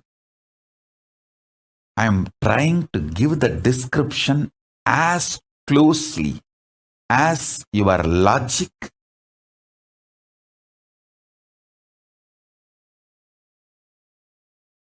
can understand. Your logic can visualize.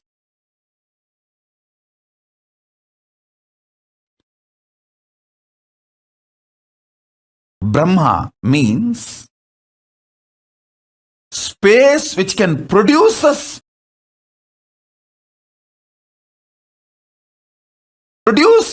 multiple spaces.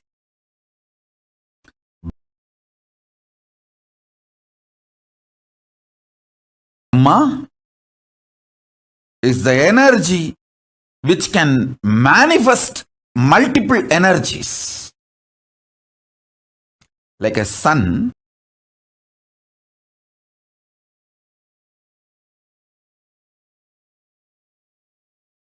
is a star which can manifest many stars. Brahma is a zone, space, mandala,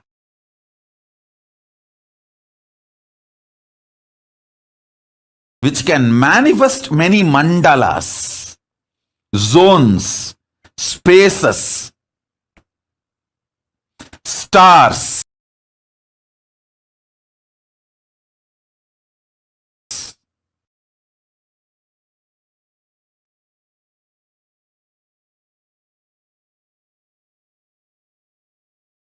That Brahma, his face is being swallowed by Kalabhairava.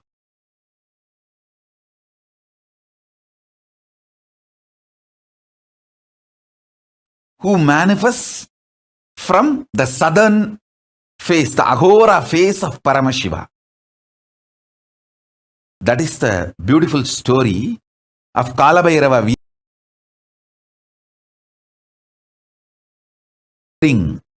the skulls of Brahma. Kalabhairava cuts the head of Brahma and wears as a garland.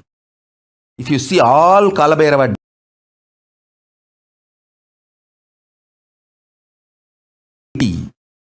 he will be wearing the skull garland. It's not ordinary human skull. It's a Kalabhairava's skull.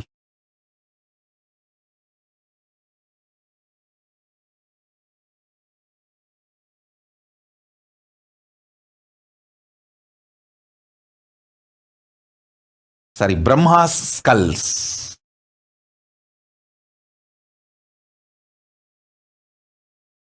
Kalabhairava's skull mala is made of Brahma's heads.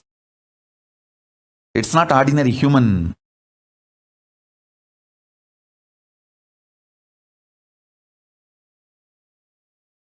Skull mala. He is wearing Brahma Siras, Brahma Siromala.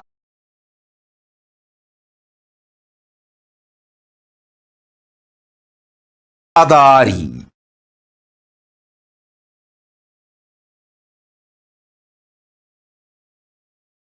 the Brahma's heads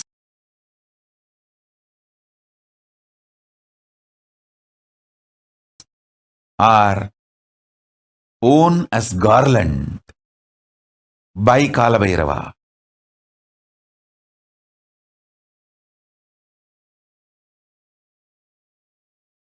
Deeply listen. Paramashiva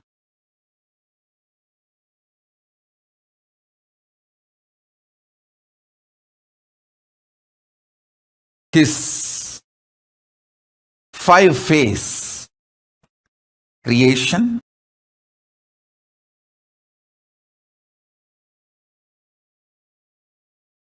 sustenance, rejuvenation, putting in delusion, liberation. This 5-phase, Srishti Sthiti Samhara Tirobhava Anugraha. In this 5-phase, the Samhara, rejuvenation phase, from that manifests Kalabhairava, cosmic black hole.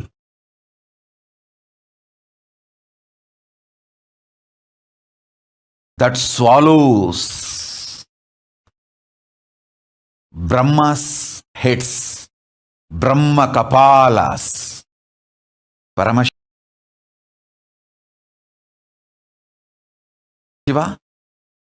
as Kalabhairava wears the garland made of Brahma's skulls. What is the Brahma's skull? Brahma's head? The star which produces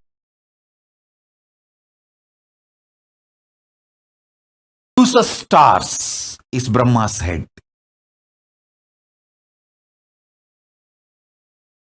I'll narrate a story. Understand that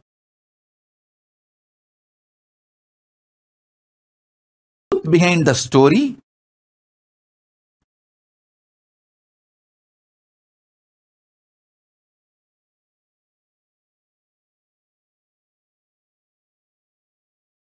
So you can understand the principle I am going to explain.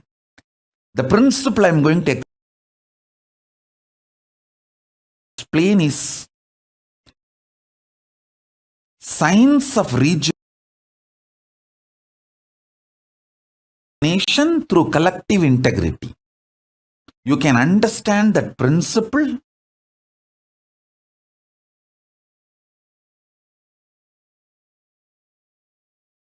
if you understand this story.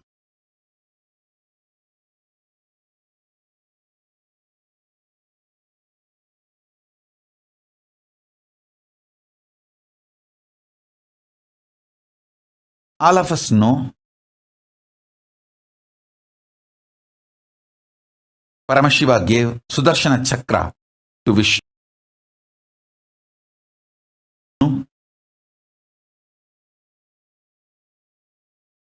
Parandama, forgive me.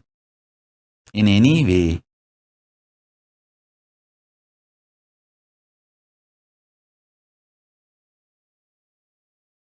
I portray you, create any misunderstanding knowingly or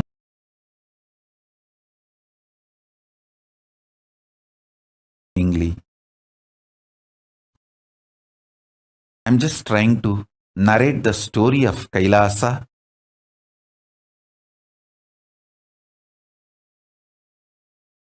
in the human language, which is very inadequate.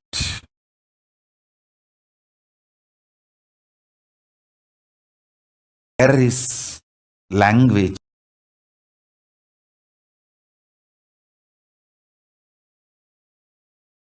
not the spirit or intention.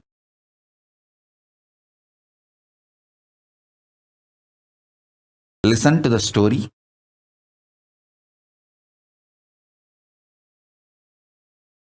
I am not showing Parandama, Mahavishnu, in any way lawyer.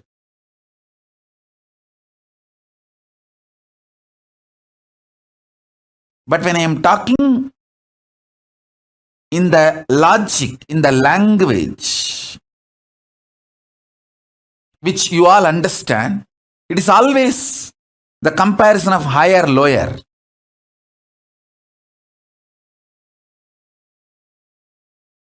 So when I say Paramashiva gave Sudarshana Chakra to Vishnu,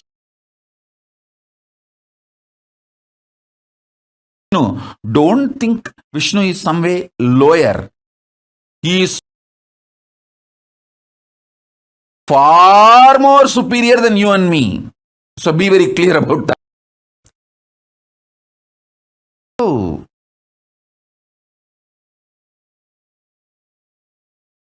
all of us know that Vishnu did tapas towards Paramashiva, and Paramashiva gave Sudarshana Chakra for Vishnu to protect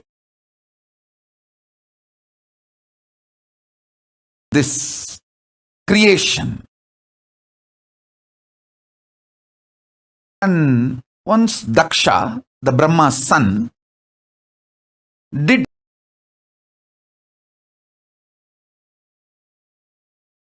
tapas towards Vishnu and got the boon, Vishnu should protect him forever.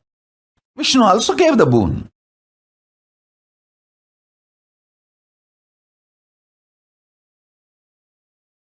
And unfortunately, Daksha messed up with Paramashiva directly in her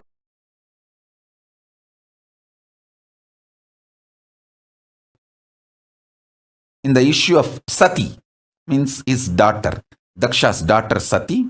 She wanted to be with Paramashiva, but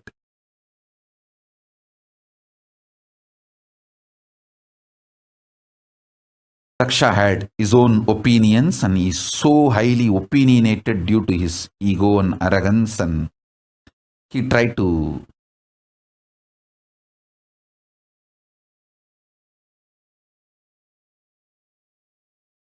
fight with Paramashiva, and that stupid things were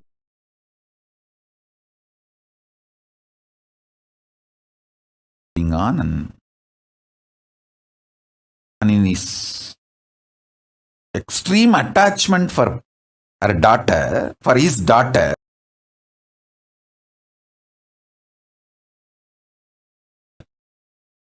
he started going against Paramashiva, but finally he went against his own daughter. That is the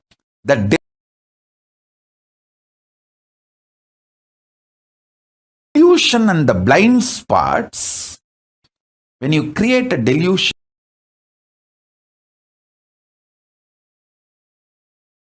and delusion based anger and violence, it will not be directed only towards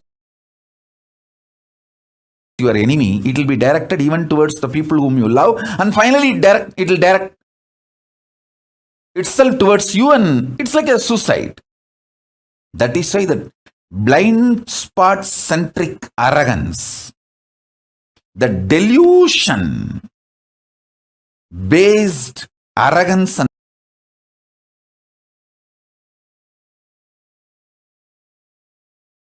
violence is always not just murderous, it is suicidal. So this guy, Daksha, got into that mess. And again, I wanted to tell you all, based on this story which I am narrating, don't try to underestimate Daksha also. He is surely far higher than you. So these are the stories from the different plane. So remember that and learn only the truth.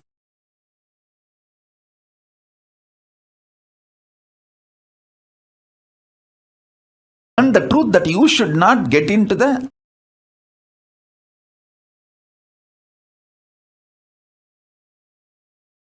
deluded arrogance and deluded violence and deluded vengeance. Learn the truth and don't try to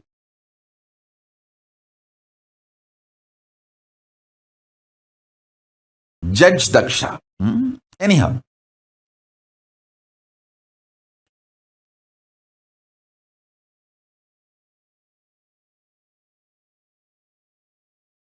So this Daksha did a yajna, disrespecting Paramashiva without offering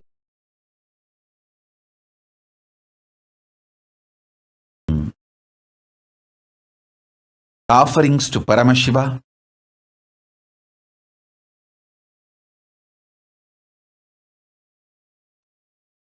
Sati came directly, Parashakti came directly to teach lesson to Daksha, but unfortunately Daksha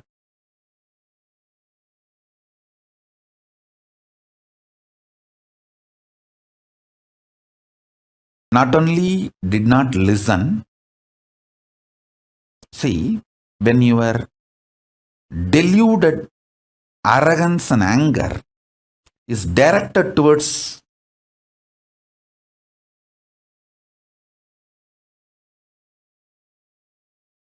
Paramashiva, naturally it destroys you. So this fellow is extreme attachment to his daughter. He developed anger towards Paramashiva. Finally, that same anger, due to his delusion, he directed it towards his own daughter, for whom he developed anger towards Paramashiva, and then finally that anger destroyed him.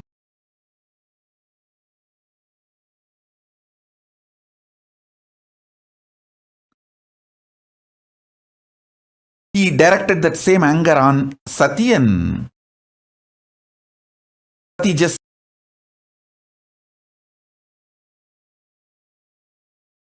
gave the body back, the body given by Daksha. She just threw it back, because Daksha prayed to Devi Parashakti and begged for Parashakti to come down as his daughter. But the fool has forgotten. He brought Parashakti herself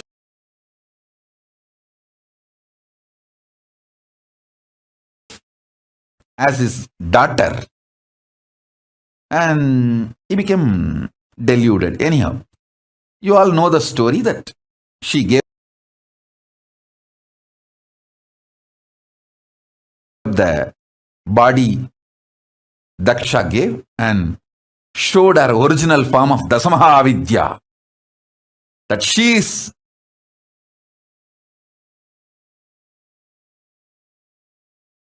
Parashakti. And then Shiva manifested as Veerabhadra to come and teach a lesson to this Daksha's arrogance. Vishnu is caught because he gave a commitment to Daksha. He gave a word to Daksha that he will protect Daksha forever.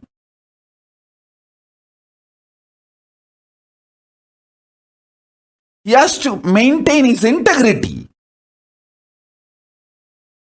So, when Paramashiva came directly to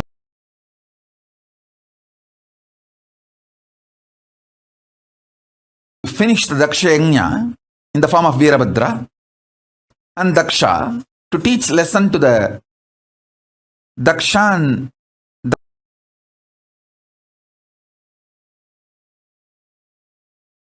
Daksha's, to remove Daksha's arrogance, Vishnu saw what can be done. One side, my integrity, my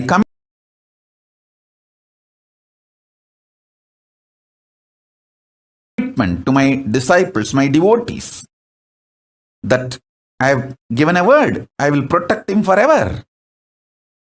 Other side, Paramashiva. What to do?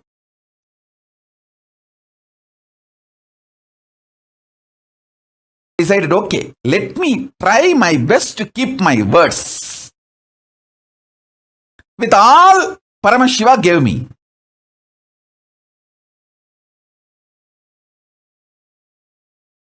So he took the Sudarshana Chakra and said, Paramashiva, this is the greatest weapon you gave me to protect this creation.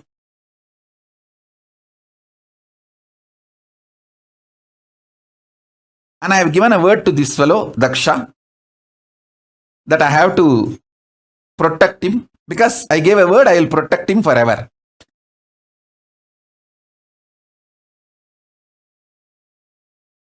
My maximum capacity to protect is Sudarshana Chakra.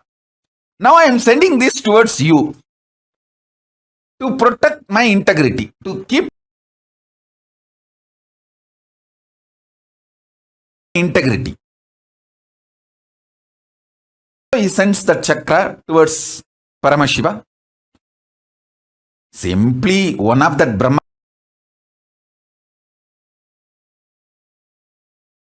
Kapala, which Paramashiva was wearing, that Kapala just swallowed that Sudarshana Chakra. Like a murku. And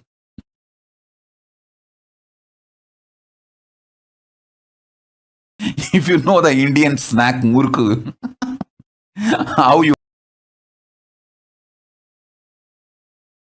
grab the murku and smash in your mouth. Same way, one of the Brahma Kapala Paramashiva was wearing, it just grabbed that Sudarshana Chakra and bak over. And kept it under his teeth. And then Vishnu looked at Daksha and said, see,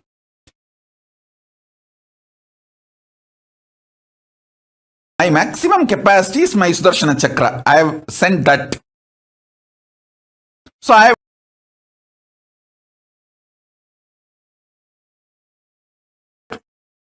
tried everything possible by me to keep my words, to protect you. Now, nothing more can be done.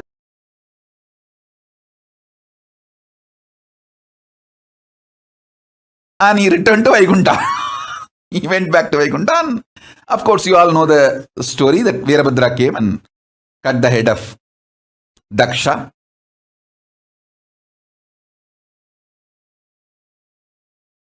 To teach lesson and remove his arrogance. Then Daksha's wife comes and cries to Mahadeva and prays to Mahadeva. And Mahadeva says,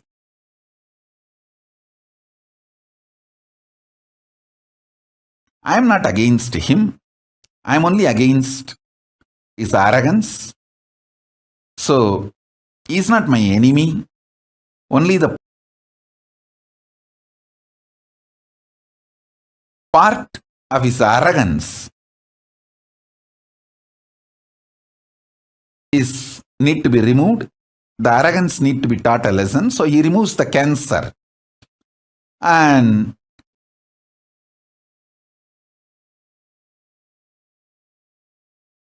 gives him back a different head, a goat head, and gives life to Daksha.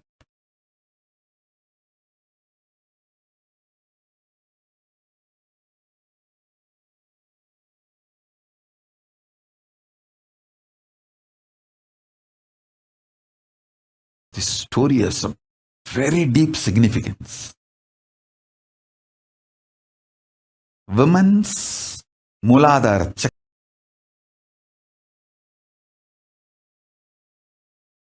Chakra, man's Sahasrara Chakra.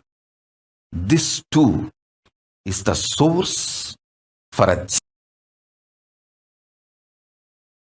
to manifest. So, it is this fellow's arrogance from that biomemory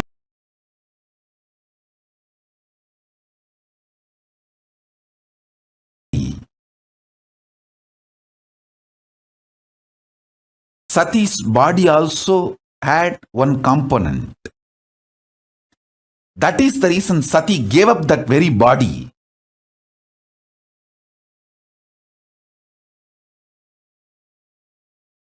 So naturally, if his head is punished, that is enough. He doesn't need to lose life. You all need to know. Life is prior to body and it will continue to exist even after body.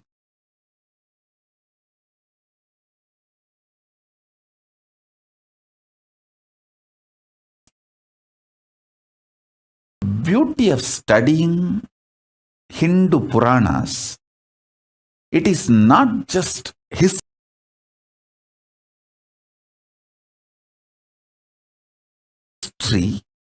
it is principled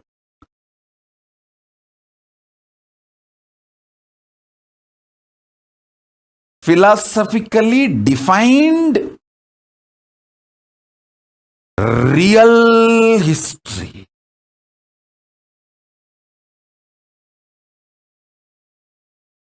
All of you need to know. That is why only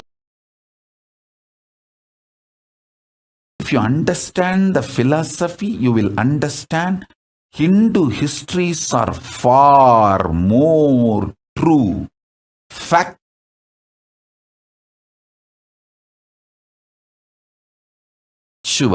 real, right than the so-called modern human histories.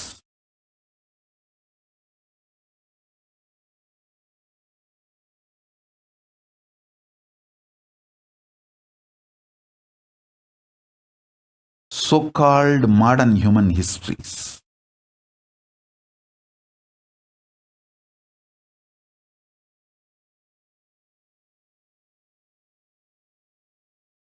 So if you study even one Purana, you will understand all the major cosmic principles and truths completely.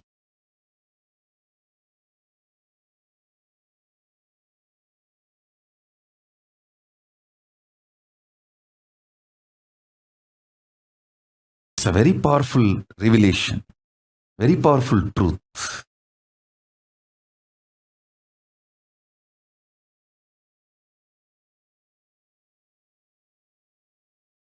So, Paramashiva just removes only the tumor, gives life back to him, a goat head, and the story goes.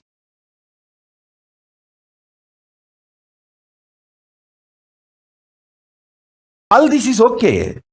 But in this whole drama, Vishnu lost chakra. His Sudarshana chakra. Now, how he will protect the world? He has to protect the world. His devotees, there are so many things need to be done, which is dependent on his Sudarshana chakra. Then he prays to Paramashiva. Starts meditating again, doing tapas. Mahadeva, please give that Sudarshana chakra back. I have to maintain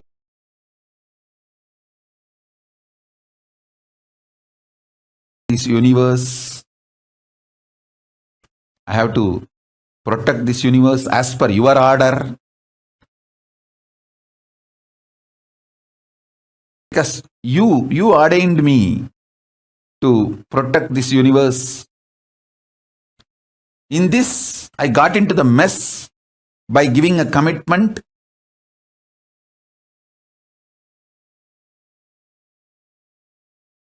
Daksha, I never imagined this fool will go against you and create a mess for me. So it's extremely stupid.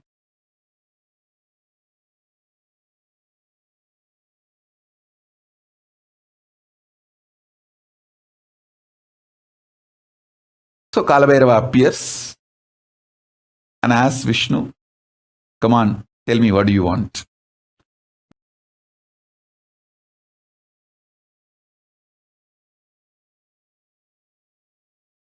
Vishnu says, give me that Sudarshana Chakra back.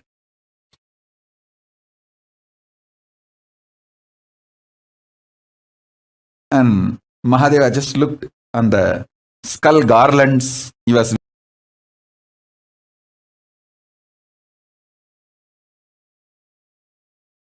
wearing. Hey, where is that Sudarshana Chakra? Who is having? One skull said, I'm only having it's in my teeth. I just grabbed it.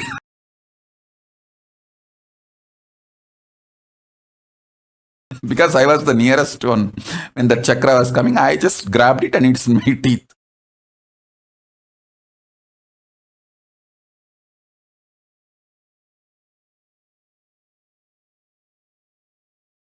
And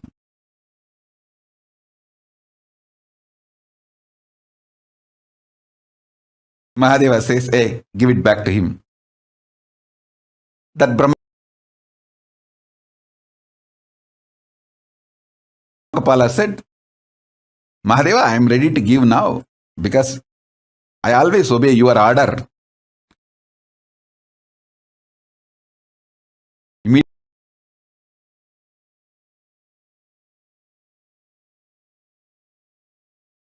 I'll give it back. But I want him to do completion. How dare he sends his Sudarshana Chakra towards you?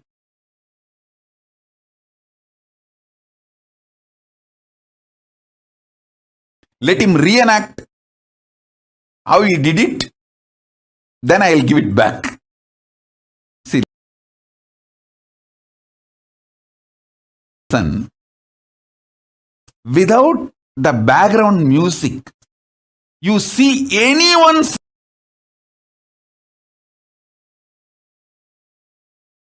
dance, it will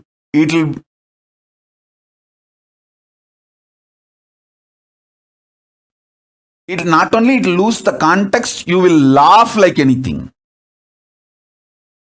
Without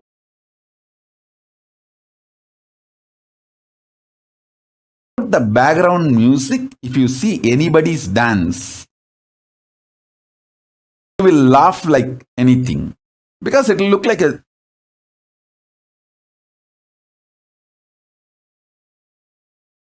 joke, comedy. Same way,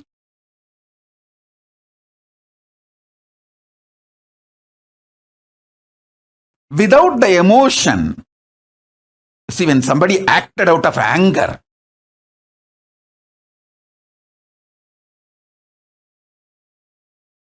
without the anger, same emotion, same spontaneity, if that person acts out the same thing,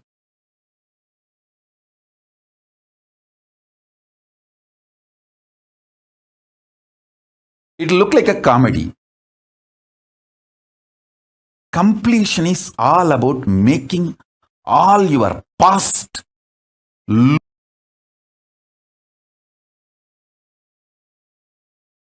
its importance or its power over you. So now, Vishnu does the same act.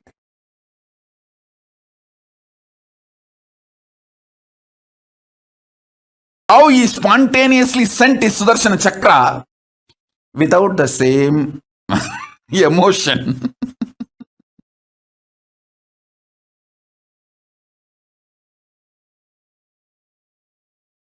Then this Brahma Kapala, he laughs loudly. In that loud laughter, that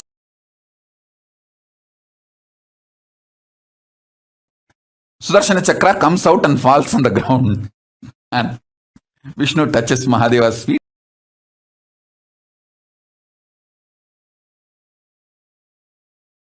from the Mahadeva's feet, he receives the Sudarshana Chakra.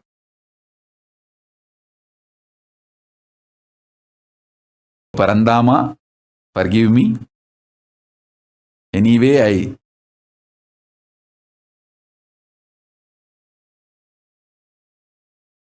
portrayed you in a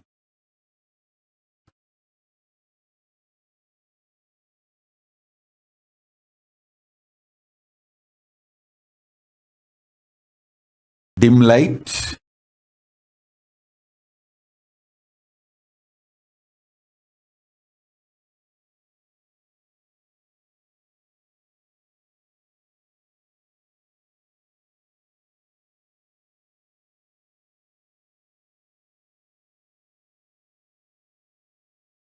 All of you listen. Once again, I want to repeat. Don't ever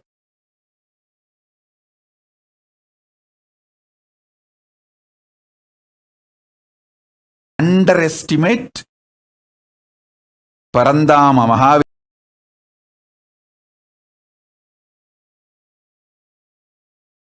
listening to this story. The story is told to show the greatness of Paramashiva, but not to show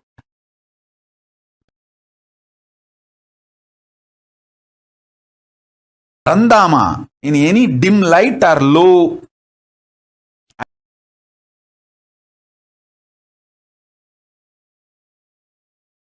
idea. So be very clear. Understand the principle.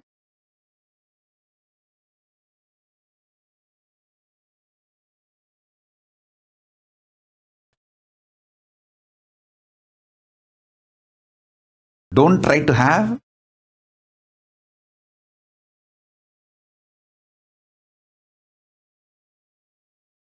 low idea even about Daksha. So these cosmic stories, just understand the principle.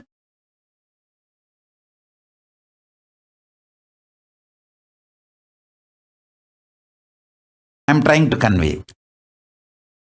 Don't try to do your own gadbad.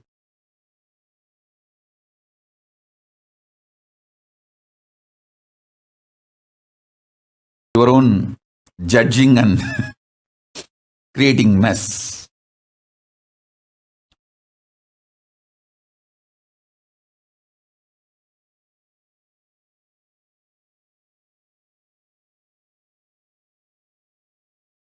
In Sati's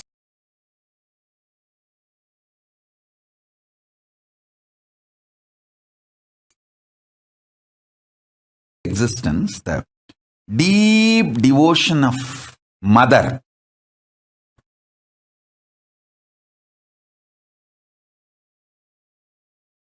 but the arrogance of the father, both got into her system.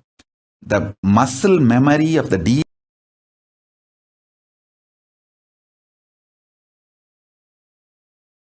devotion of mother made her fall in love with Paramashiva.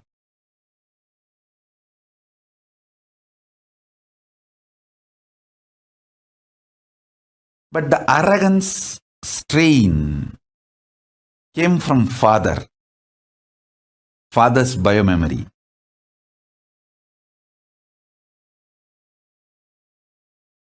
That made even Sati disobey Mahadeva and come from Kailasa to Mayapuri. Mayapuri is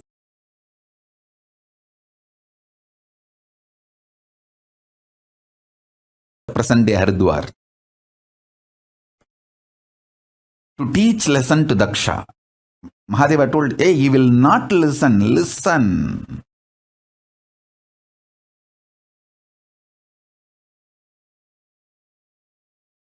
She should have obeyed Mahadeva's strategy.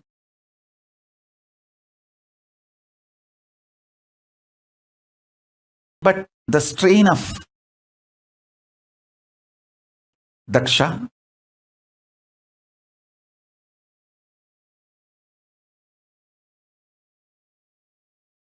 because of Daksha's own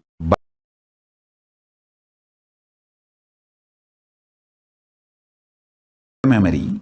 She thought she can teach a lesson to Daksha. She taught a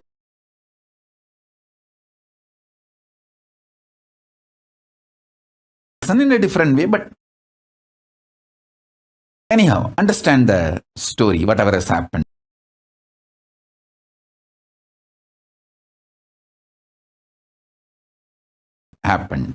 And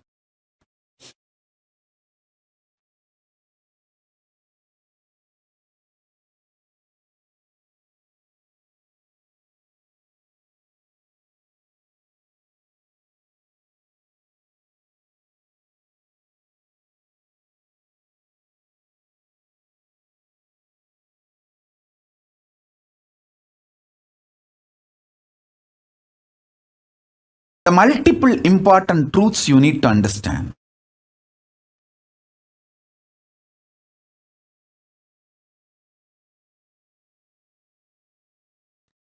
Even if the black hole swallows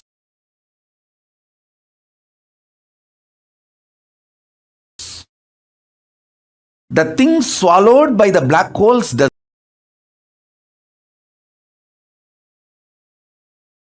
not die. It continues to exist in a different plane.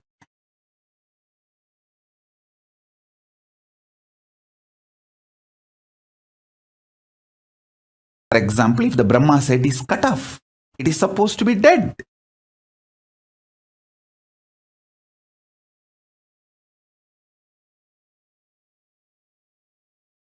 That's why the world calls it as a skull.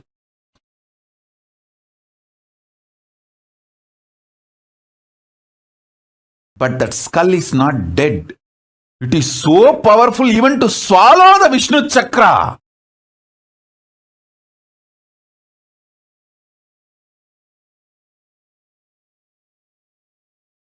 Sudarshana chakra like a muruk snack. So listen carefully.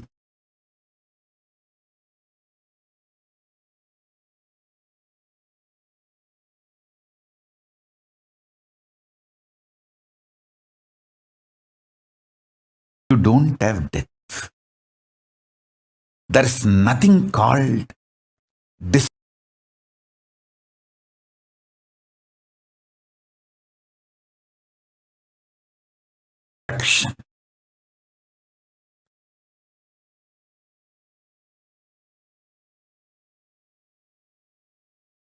I am only saying, die after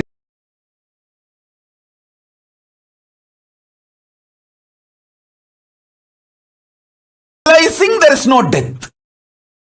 Don't die before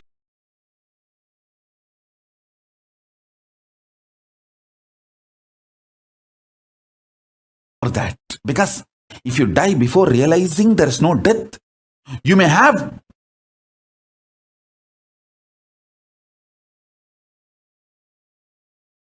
death, but not the real undying experience.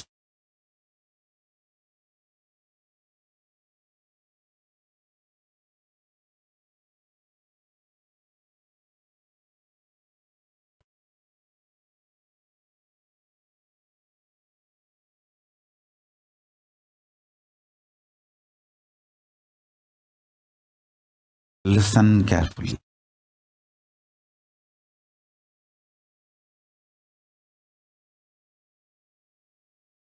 Even if you die by being with Guru, he will show you the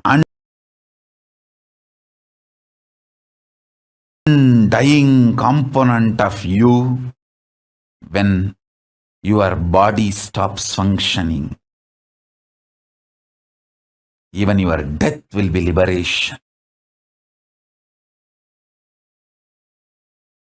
If you die without Guru, you may have death, but not the liberation or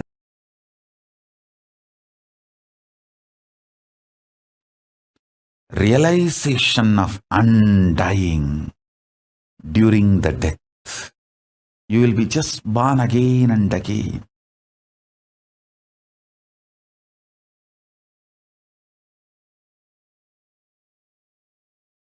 See the first level truth, which I told, that's the description.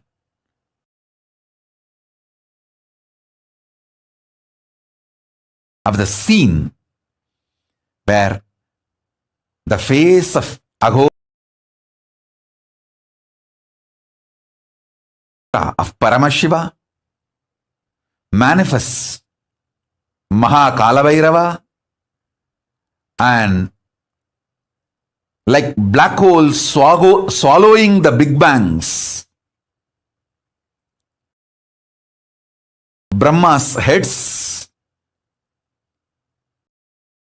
Kalabhairava swallowing the Brahma Kapalas and making garland of Brahma's skulls for him. Understand, that is the most beautiful Dhyana sloka in English for Mahakalavhairava. If you have some photos released by NASA, how the black holes swallow the big bangs, just see exactly that indescribable way Mahakalavhairava with the Brahma Kapala malas, the skull garland of Brahma Kapalas, the multiple big bangs swallowed by the large black hole. But the big bangs are not dead. They are all there as garland, alive and more powerful, even to swallow Vishnu's chakra, Sudarshana chakra. See, Brahma is son of Vishnu. The sun's head, because it is owned by Paramashiva,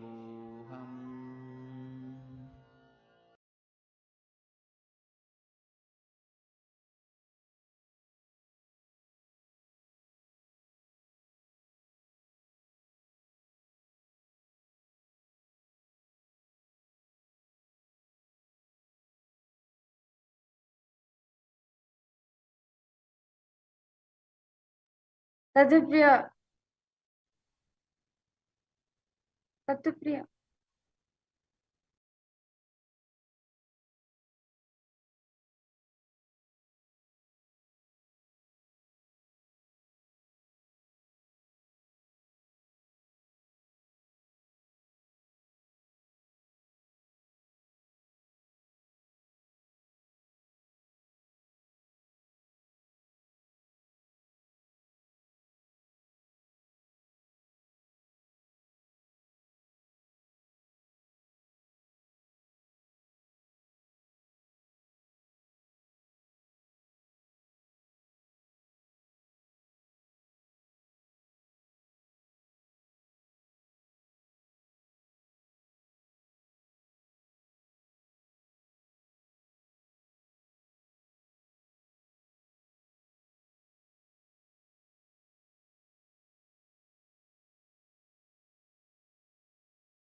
Yes.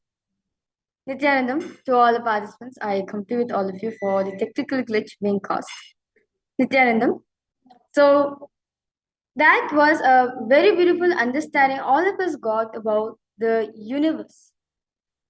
Very beautifully, Swamiji explained the story of Bhagavan Parandhama, how he got the Vishnu, how he got the disc, the Sudarsana Chakra from Paramashiva himself, and the whole Leela of Devi Sati, how she had to be burnt.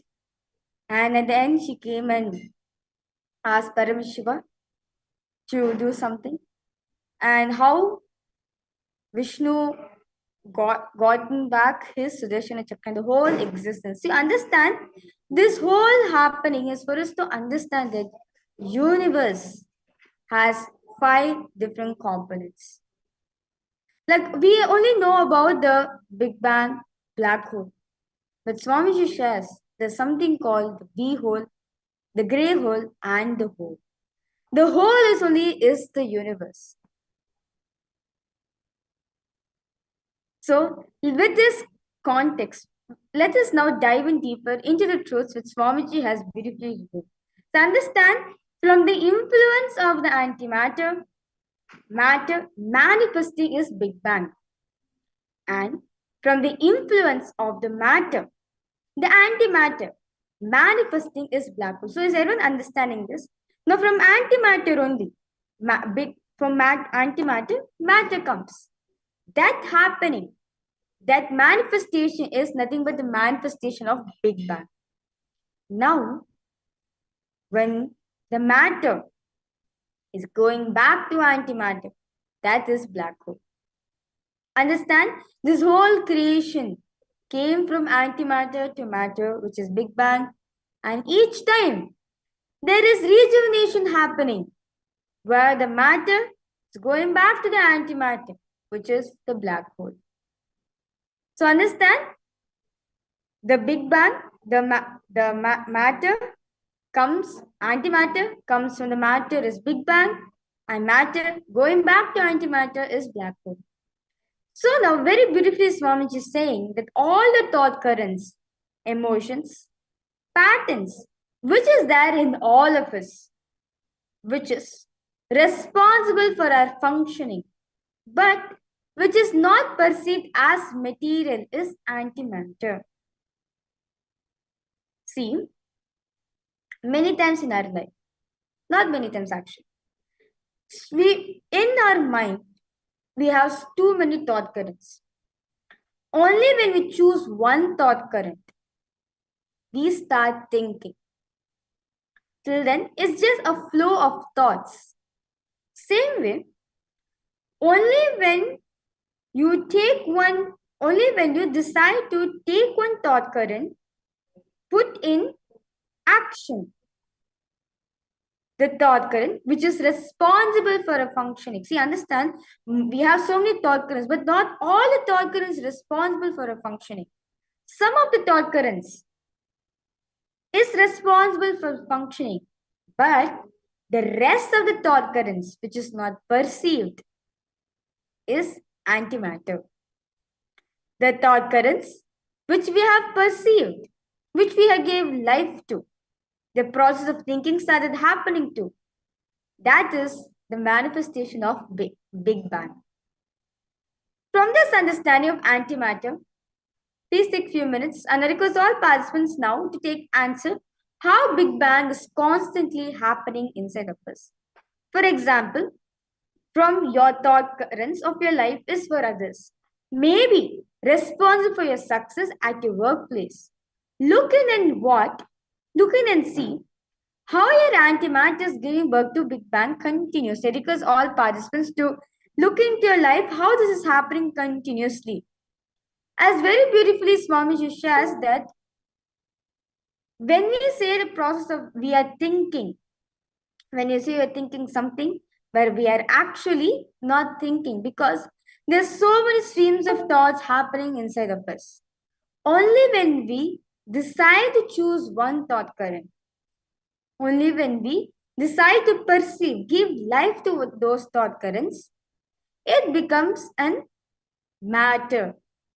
So it means the antimatter is giving birth to your thought currents, which is Big Bang. Because all participants, suppose I see many of the participants over here. Yes. Ma Ilka Oliveria, ma Irene Nemos, ma Vera Agustinho, ma Anandeshwari, ma Agamapriya. Yes, I request all of you to post your understanding how Big Bang is continuously is happening in your life.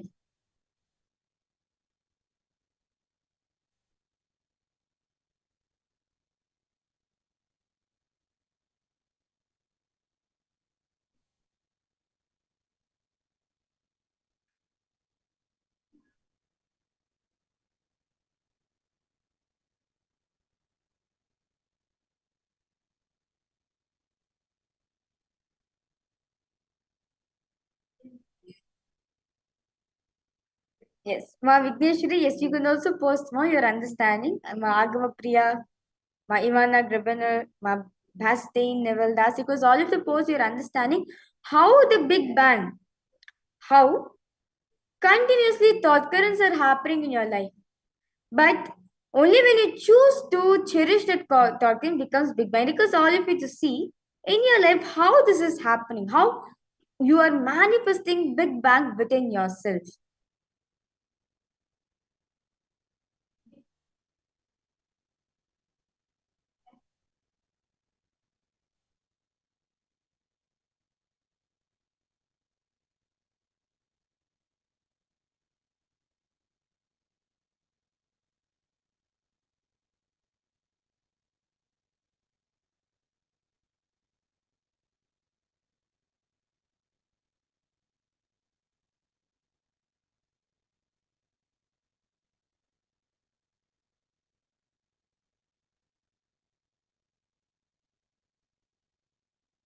So each time when a thought current is happening in you, understand you are continuously giving birth to it. So now all of us understood this, that whenever thought current is flourishing in us, when we're choosing to cherish one thought current, give life to it, perceive the thought current, it becomes Big Bang. So now let us now extend our understanding to Big Bang, black hole, V hole, and grey hole. Swamiji beautifully says that the whatever is happening in the universe is also happening inside of us. Yes, it is true that in the universe, miles across the universe, Big Bang is happening. Black hole is also happening simultaneously. But we need to understand that this is also happening inside of us. What is happening in the macrocosm, the universe, is also happening in the microcosm inside of us. And understand what was happening in the microcosm, the same thing is also happening in the macrocosm. So now, very beautifully, Swamiji is saying, the Big Bang is the creation aspect. We're giving birth. Now the black hole, the destruction, death. Now the V hole, which is Vishnu's energy of sustenance, the life between birth and death. Like for example, you giving food to yourself, you're drinking water, you're taking medicines, you're taking supplements for yourself, or you're doing morning yoga, doing gym workout. All this is for what? For us to sustain our life. This comes under the V whole aspect of this. Even the field of health also, of wealth also. You working again, continuously again and again and again, and sustaining your currency, making your currency current. That is V whole aspect. Very beautifully, Swamiji is saying, if you want to postpone your black hole happening in your life, start celebrating more and more. Your V hole just expands, meaning the sustenance aspect of you just expand. You will have access to more dimensions and realms of the cosmos and consciousness. The next is the grey hole, which is the Throbhava or delusion aspect, where things are not as you perceive to them to be. I can relate with all the participants relating with this, how grey hole is happening in your life, where things are just moving, where things are just happening in your life without in the way you are perceiving them. It's like you want a way to life happen for you, but it's not happening that way. That is the gray hole aspect of you, where you put in yourself in delusion, where you're not understanding what is happening in your life.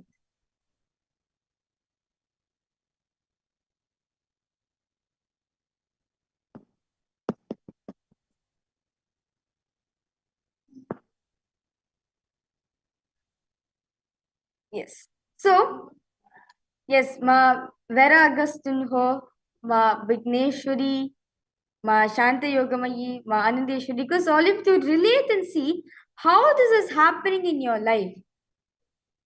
How these 5 components of the universe is happening in our life continuously. See, for example, whenever feeling stuck, or for example, you're not able to manifest wealth for you, it is a gray hole aspect of the universe which is happening in you. Or you sustaining money for yourself. You are maintaining your body. That is your the whole aspect of you which is happening. Or whenever your body is creating some new cells when you're giving birth, understand that is your big bang aspect of you. And whenever any thought currents going for completion, whenever a destruction is happening, for example, whenever you get diseases, when you're feeling sick, understand you're going to your rejuvenation aspect of you, the black hole aspect of you, because you're rewiring your whole inner space, you're rejuvenating your whole self.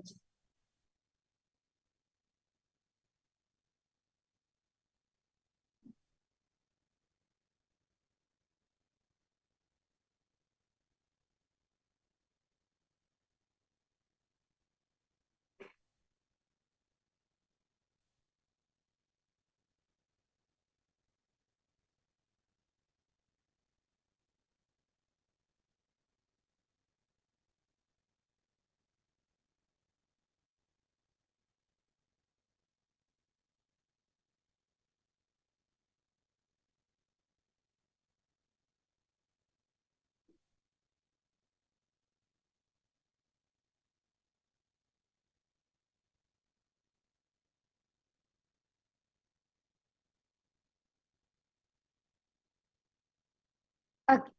So Marandeshwari, I've posted Puja, Yoga, and Kriya. Now, these aspects are your sustenance aspect of you, the whole aspect of the universe, where you do puja every day to connect with Swamiji. You do yoga every day to sustain your whole life. All the kriyas which you're doing, it is your whole aspect of the universe which you are manifesting in your life.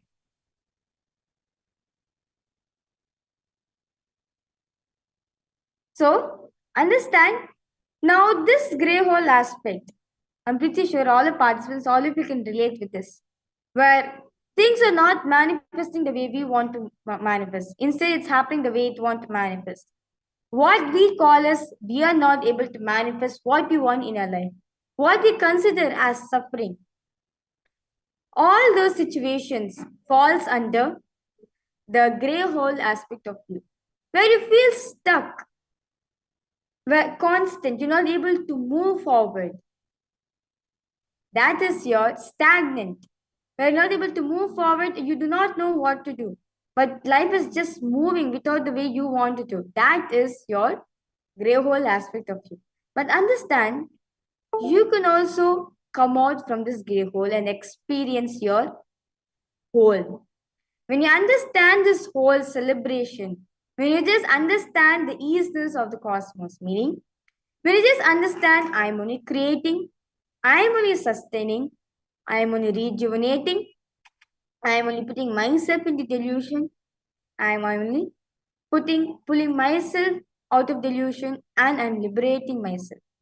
All this are nothing but one aspect of the cosmos happening inside of you.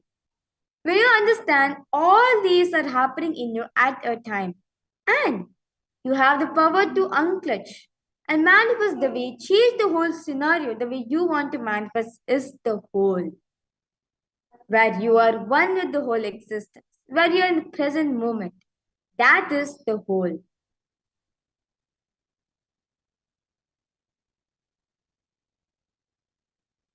So, with this beautiful understanding always got from this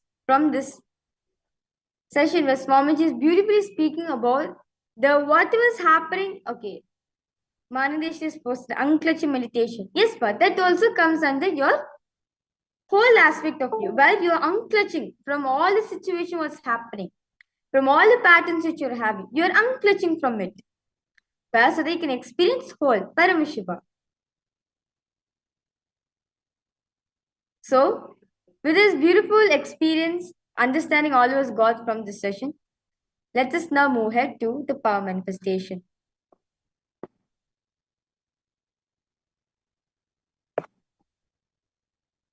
So now, as throughout the whole day, all the participants, all of you were beautifully manifesting the power of remote vision.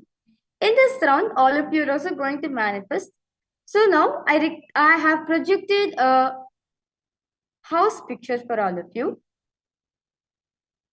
I now request all participants to now remember Swamiji in your inner space.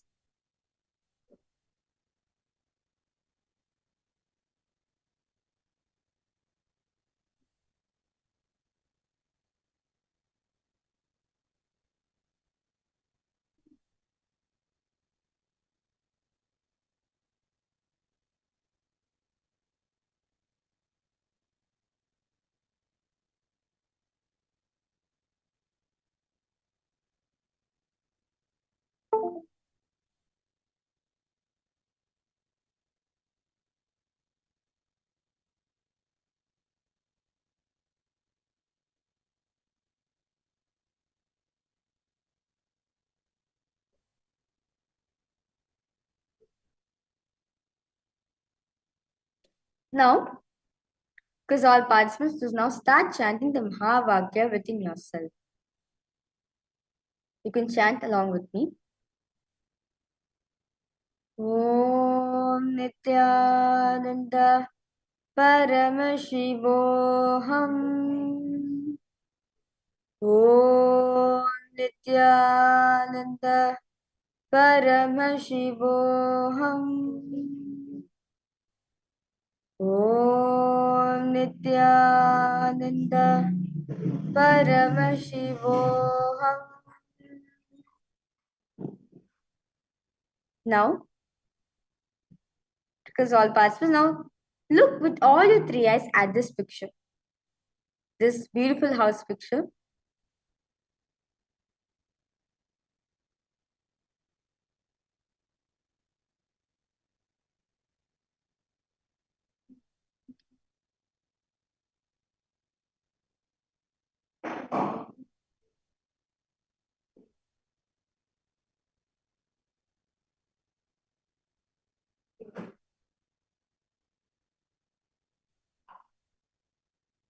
Now, Zach, now drop that image in your inner space.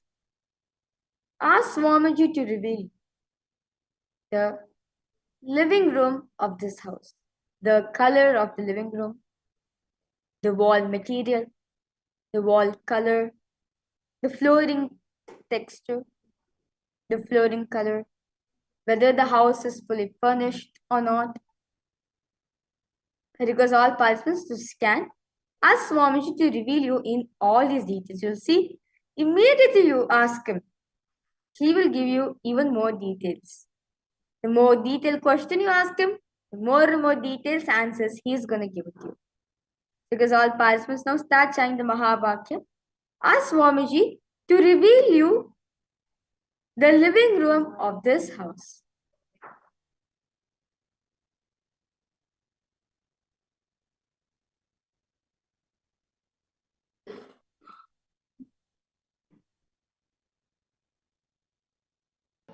Paramashivoham.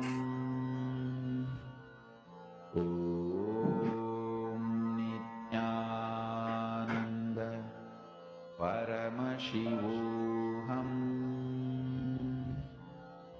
Om Nithyananda Paramashivoham. Paramashivoham. Om Nithyananda Paramashivoham. Om Nithyananda Paramashivoham. Om Nithyananda Paramashivoham. Om Nithyananda Paramashivoham. Om Nithyananda Paramashivoham. Om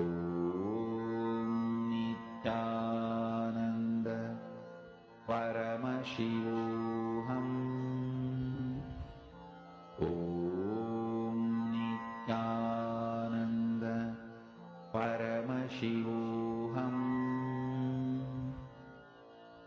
Om Nithyananda Paramashivoham.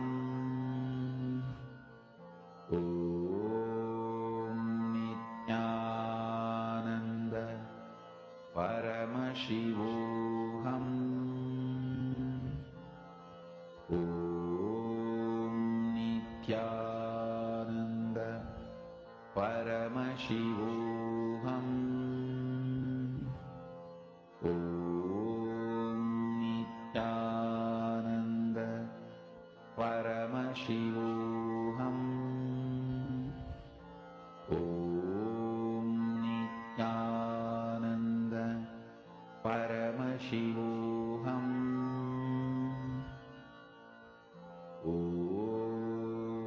Nithyananda Paramashivoham.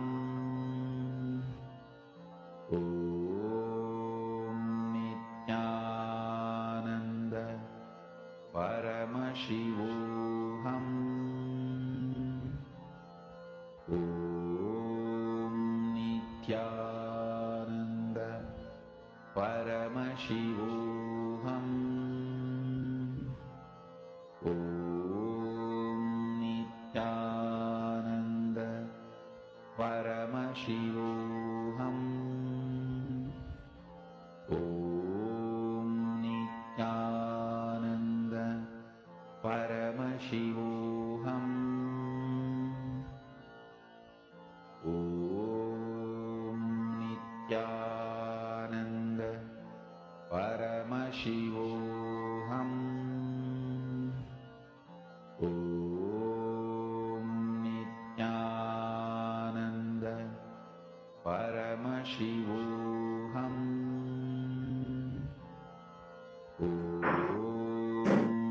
Yes.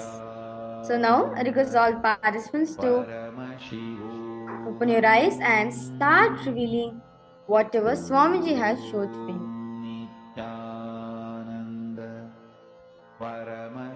Whatever Swamiji is showing you, whether Swamiji showed you the colors or whether Swamiji showed you pictures, whatever Swamiji showed you exactly like that, type it down in the chat.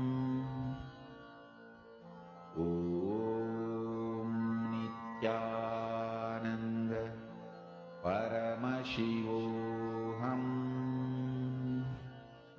Om Nithyananda Paramashivoham. Om Nithyananda Paramashivoham. Yes, Ma Vignesh Sri Ramanathan, I request you to post what did Swamiji show to you? What did Swamiji show you the color? Swamiji show you the material? Om Nithyananda Paramashivoham. Om Nithyananda Paramashivoham. Om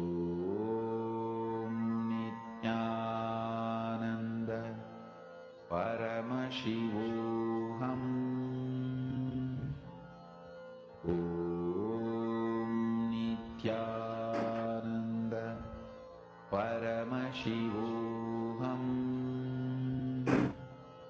Om Nithyananda Paramashivoham. Om Nithyananda Paramashivoham. Om Nithyananda Paramashivoham.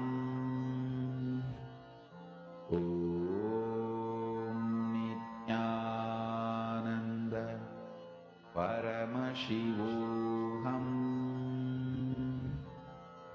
Om Nithyananda Paramashivoham.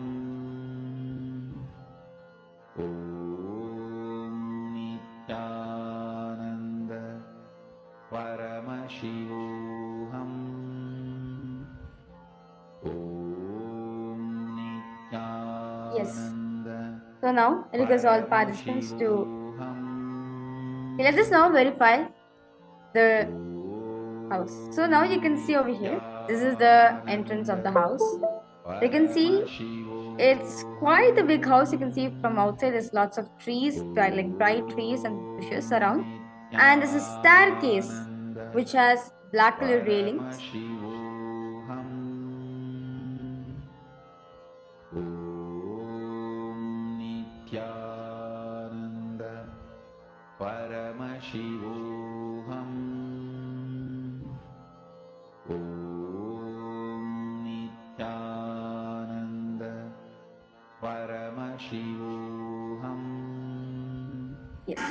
So now you can see that there's a black color railing for the steps for us to lead to the house. Paramashivoham.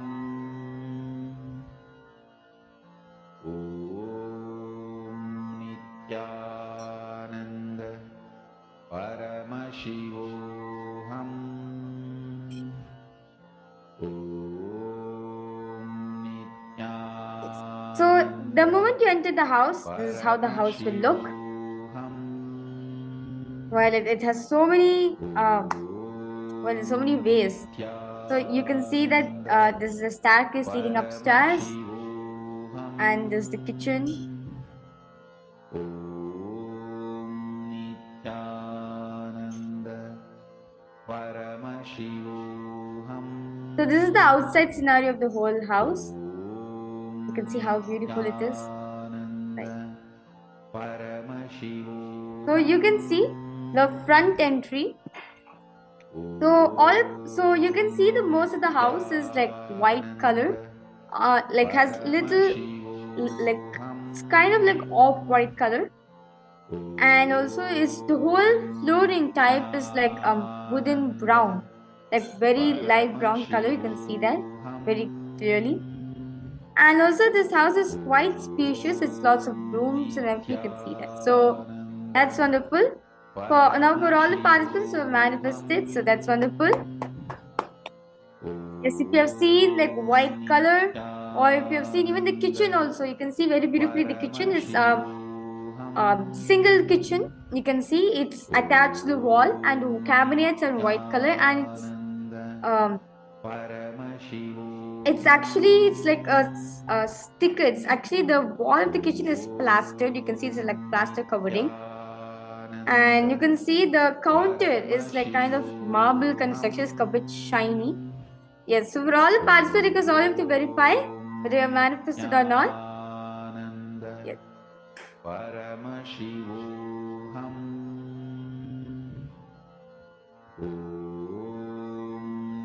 Nithyananda Yes, so now understand. See, as all of us understood from the session, Swamiji is saying that whatever is happening in the macrocosm is also happening in the microcosm. So, whenever some creation aspect of you is going inside of you, understand the Big Bang of the cosmos is happening inside of you.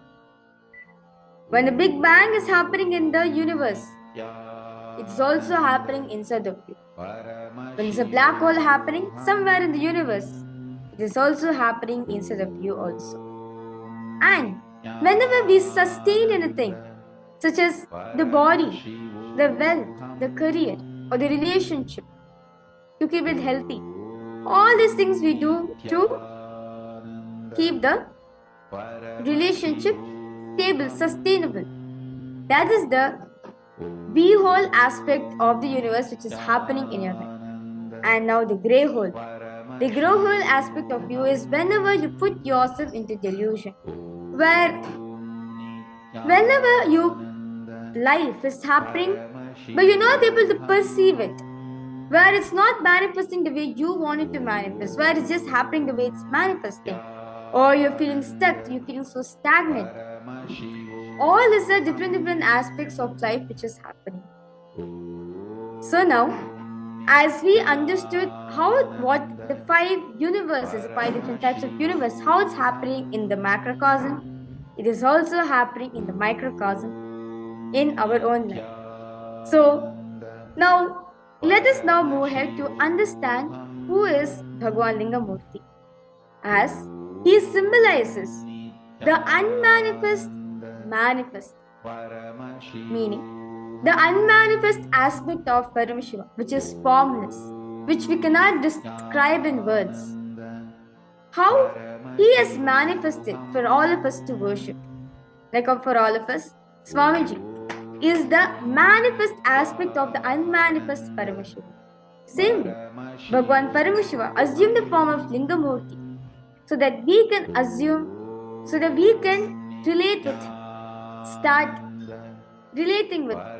He is nothing but symbolizes how the unmanifest, the antimatter, manifested as Big Bang, as the Lingamurti. Let us now understand deeply from Swamiji who is Bhagwan Lingamurti and how do we receive him in our life. Nithyananda Paramashivoham.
Each act of Mahadeva is worshipped as one deity, one god.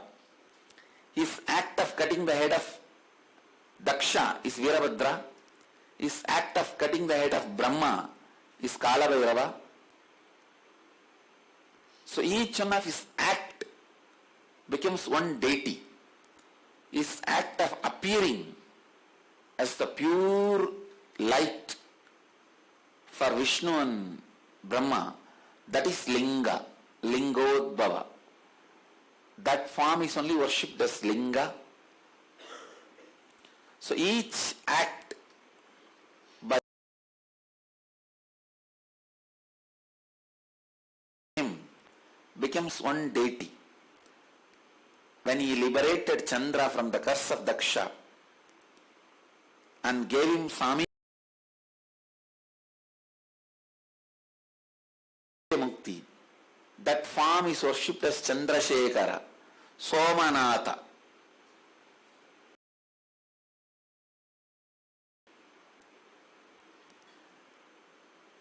The Shivalinga worshipped by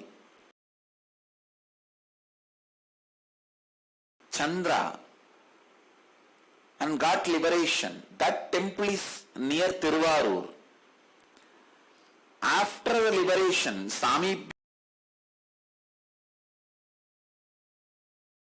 Mukti he received.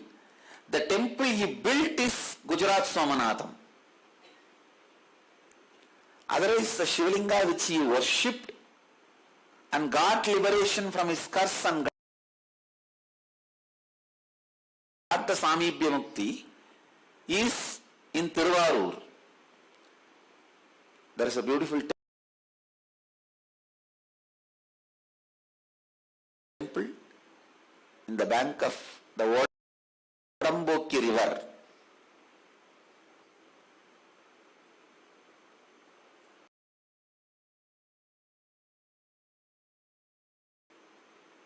In Tiruvarur, that temple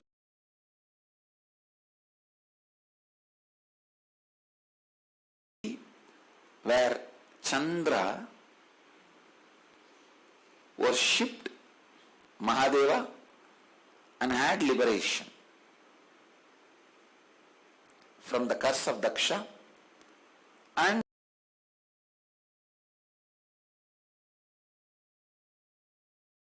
achieved Samibhya Mukti. Once he achieved Samibhya Mukti, he wanted to build a temple out of gratitude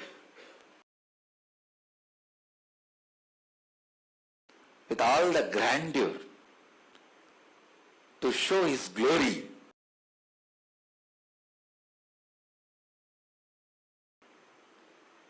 That is why he built Somanatha temple. But there was an element of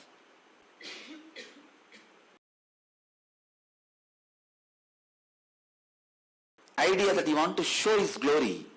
That is the reason the temple has to be broken 16 times, like 16 kalas.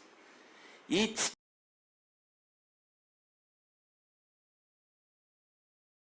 time one kala of his ego was broken. Now the temple which remains is purely Mahadeva's grace. All contributions of Chandra is gone. Now it stands just by the glory of Mahadeva, not as the glory of Chandra. That is why Somanath temple has to go through 16 invasion. You guys may be thinking why it has to go through so much of invasion.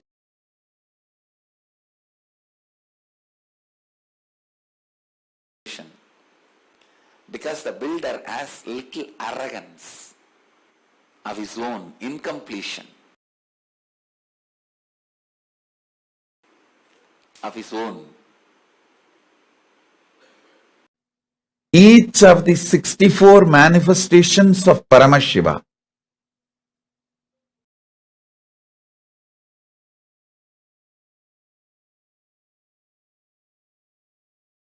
is one expression, one superconscious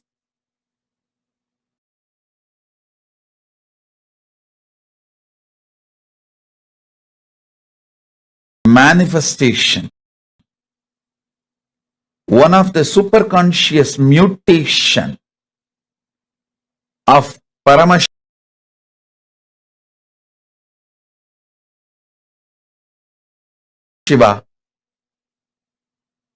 in his various manifestations. I should say superconscious mutation manifestation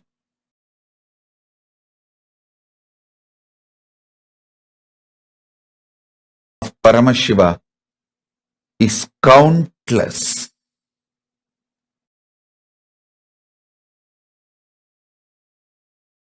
All these manifestations are beyond time. I am talking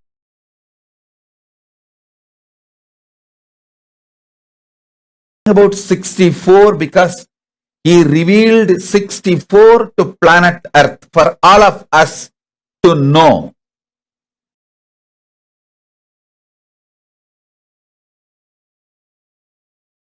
But surely there's a lot more.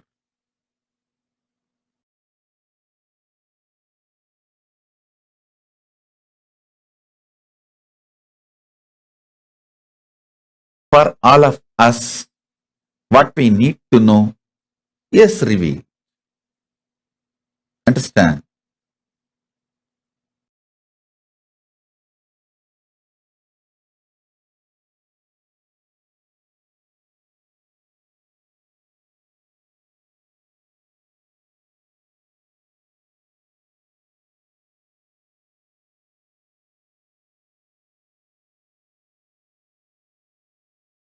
First, meditate and try to understand there is a space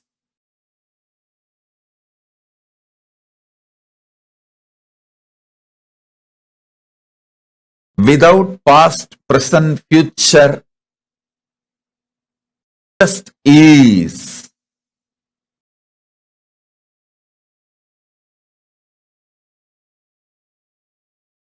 Past, present, future is nothing but time cognized by the mind, which can cognize only small things.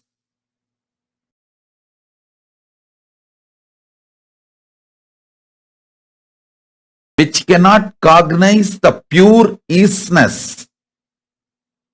When you are agitated and restless inside,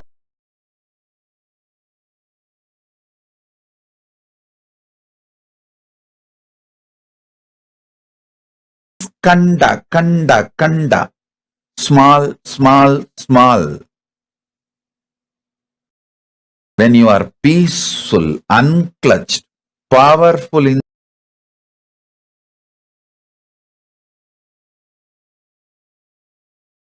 inside, you see akanda, unbroken.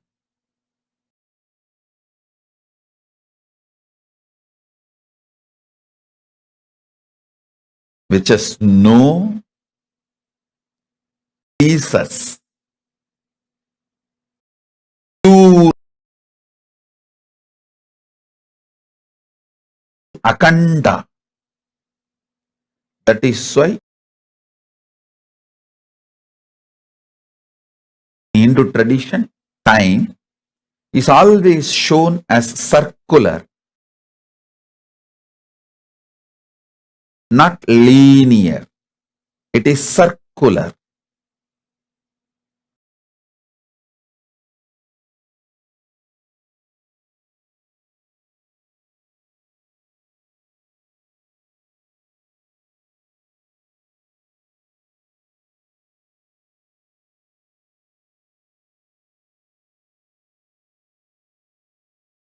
Soon the world will realize the linear idea of time may be useful for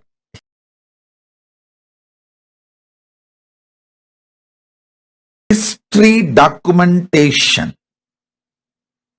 But in reality, if you want to understand time, use the time as one of the strength for civilization. You need to understand the circular existence of time.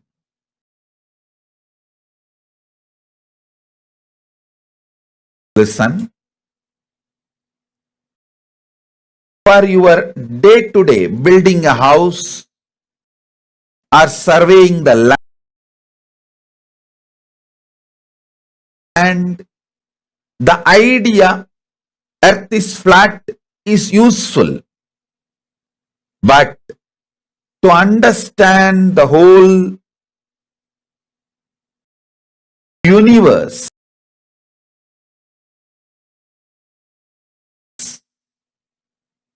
the idea earth is flat is insufficient.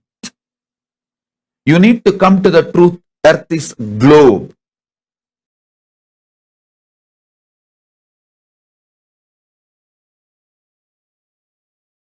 Same way, to record history, understanding time as a linear movement may be useful, but to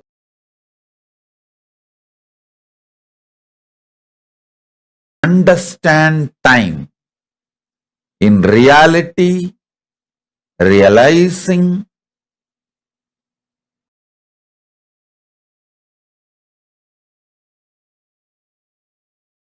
time is circular, and time there is no was, will,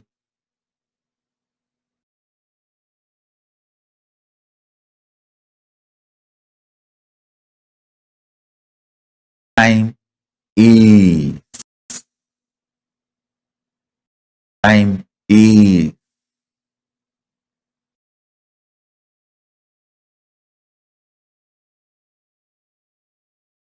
If you cognize that, you will understand Dakshinamurti is manifesting now.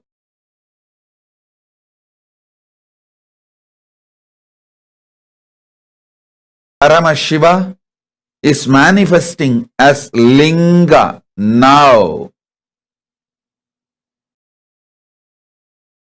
As a Linga Murti now.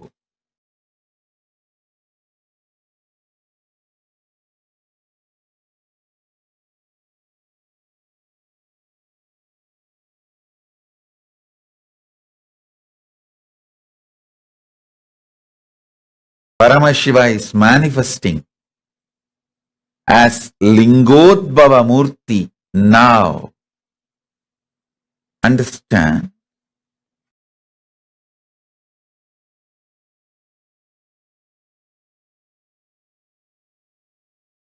All you need to enjoy the powers and superconscious mutation of 64 manifestations of Paramashiva is to have the right knowledge about all that 64 manifestations. You need to understand Paramashiva as he introduces himself. Listen, if you want to understand me, you need to understand as I introduce me.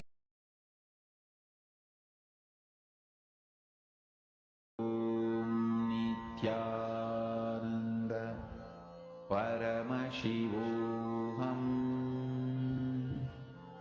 Om Nithyananda Paramashivoham. Om Nithyananda Paramashivoham. Om Nithyananda Paramashivoham. Om Nithyananda Paramashivoham. Om Nithyananda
ज्ञानमूर्तिं द्वन्द्वातीतं गगनसदृशं तत्त्वमस्यादिलक्ष्यम् एकं नित्यं विमलमचलं सर्वदी साक्षिभूतं भावातीतं त्रिगुणरहितं सद्गुरुं तं Namami.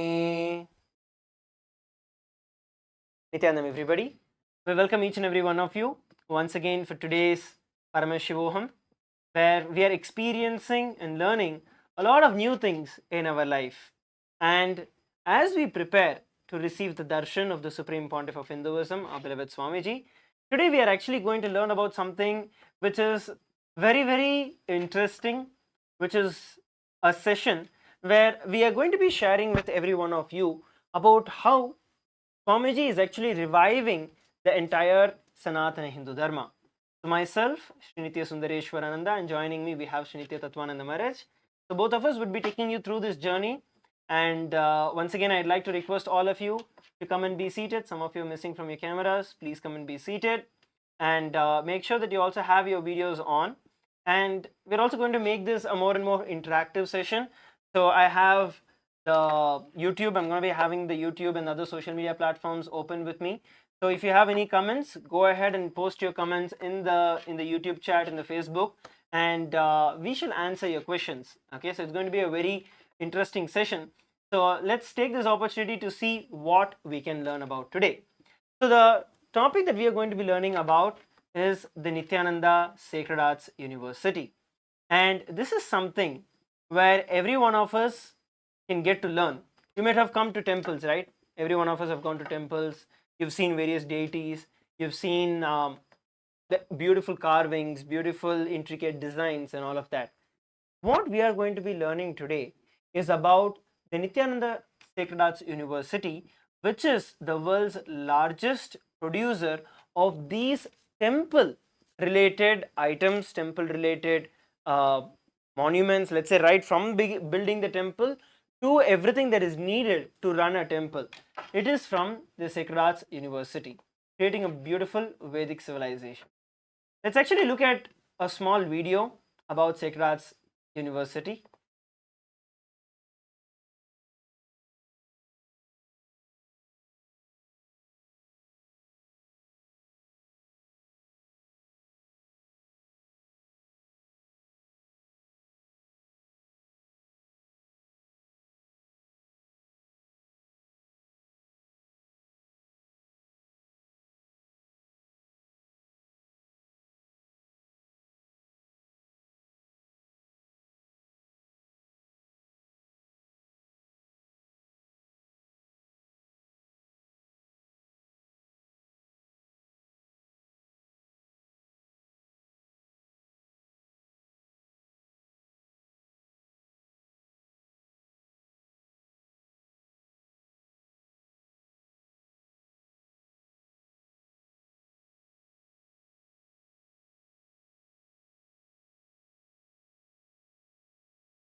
video and a beautiful just visual about the Sacred Arts University. We're going to be learning a lot more about what the Nithyananda Sacred Arts University itself is. It is actually established by the Supreme Pontiff of Hinduism to revive, to preserve these temple artifacts, temple arts, and to give a living to all of these rich consciousness based Vedic heritage. It's not actually a joke to build a temple or to bring in these intricate sciences. This is actually a science which is developed by our ancient rishis, munis, directly envisioned by Paramashiva himself. And it is a science. It is based on the cosmic laws, it is based on sophisticated symmetry, sophisticated mathematics, and various advanced technologies. If you actually look at some of the temples that are built, even today we get amused as to say, okay, how were these temples even built so many hundreds of years ago? Till today, the Tanjavur temple, the Brihadishwara temple stands tall, and no one has any ideas about how was it even built other than speculations which come in. So this revival of this ancient science is being done by the Supreme Pontiff of Hinduism. Yes, so as Sundar Sharma was saying, it's not just somebody just goes up and builds a castle, or it's a pure science, not just in the gross layer of construction, or it is just not about the equipments used, but every single science, the verbalization, the cosmic geometry that is there in the temples. Like there are so many temples that you can see which have been built with that precise geometry, whether it is the rays of the sun directly going through the gopuram and reaching the Mula Murti inside the temple, or if it's the geometry of even some temples have the floating pillars where the pillars are not even supported by the ground. So it is not just something where it is only about architecture or about the materials, but it is that enlightened science which is even given while even building the temples. And it is that beautiful concept where it is, many of us I'm sure would have seen the recent buildings or structures or monuments which are being created. It is all about just labor coming and trying to build something, but in the cosmic Sacred Arts University, it is that space of oneness which every single artisan carries, and actually even giving life to those artisans. uh, in fact, we have lineages of the people who have descended who are experts in having that DNA inside of them and passing on that DNA of carrying this science of even embodying Paramashiva and creating these beautiful temples for Paramashiva. There are also various actually researches which are conducted day to day, even how science is trying to perceive how these kind of mind-boggling and mind-blowing structures are actually built, how the Vedagamic architecture is actually designed and has a very scientific approach to it. Whether it is these temples which where there is no shadow that gets casted inside the temple at any given point in time, the shadow of the temple only falls outside the temple, it never falls inside the temple. So structurally built, structurally sound, earthquake resistant, and everlasting structures, all of these are not a joke, and these are things that are actually built by a clear science that has been established by Paramashiva. And temples, once the prana pratishtha is done, once the deity is actually installed into the temple itself becomes an energy, becomes a living space where the superconscious energy resides. And that is the reason whenever we all go to a temple, we feel a sense of peace, we feel a sense of calmness, and we just feel so much of positivity, because these things have independent intelligence. Temples by their very existence have their own independent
Sorry for the technical glitch.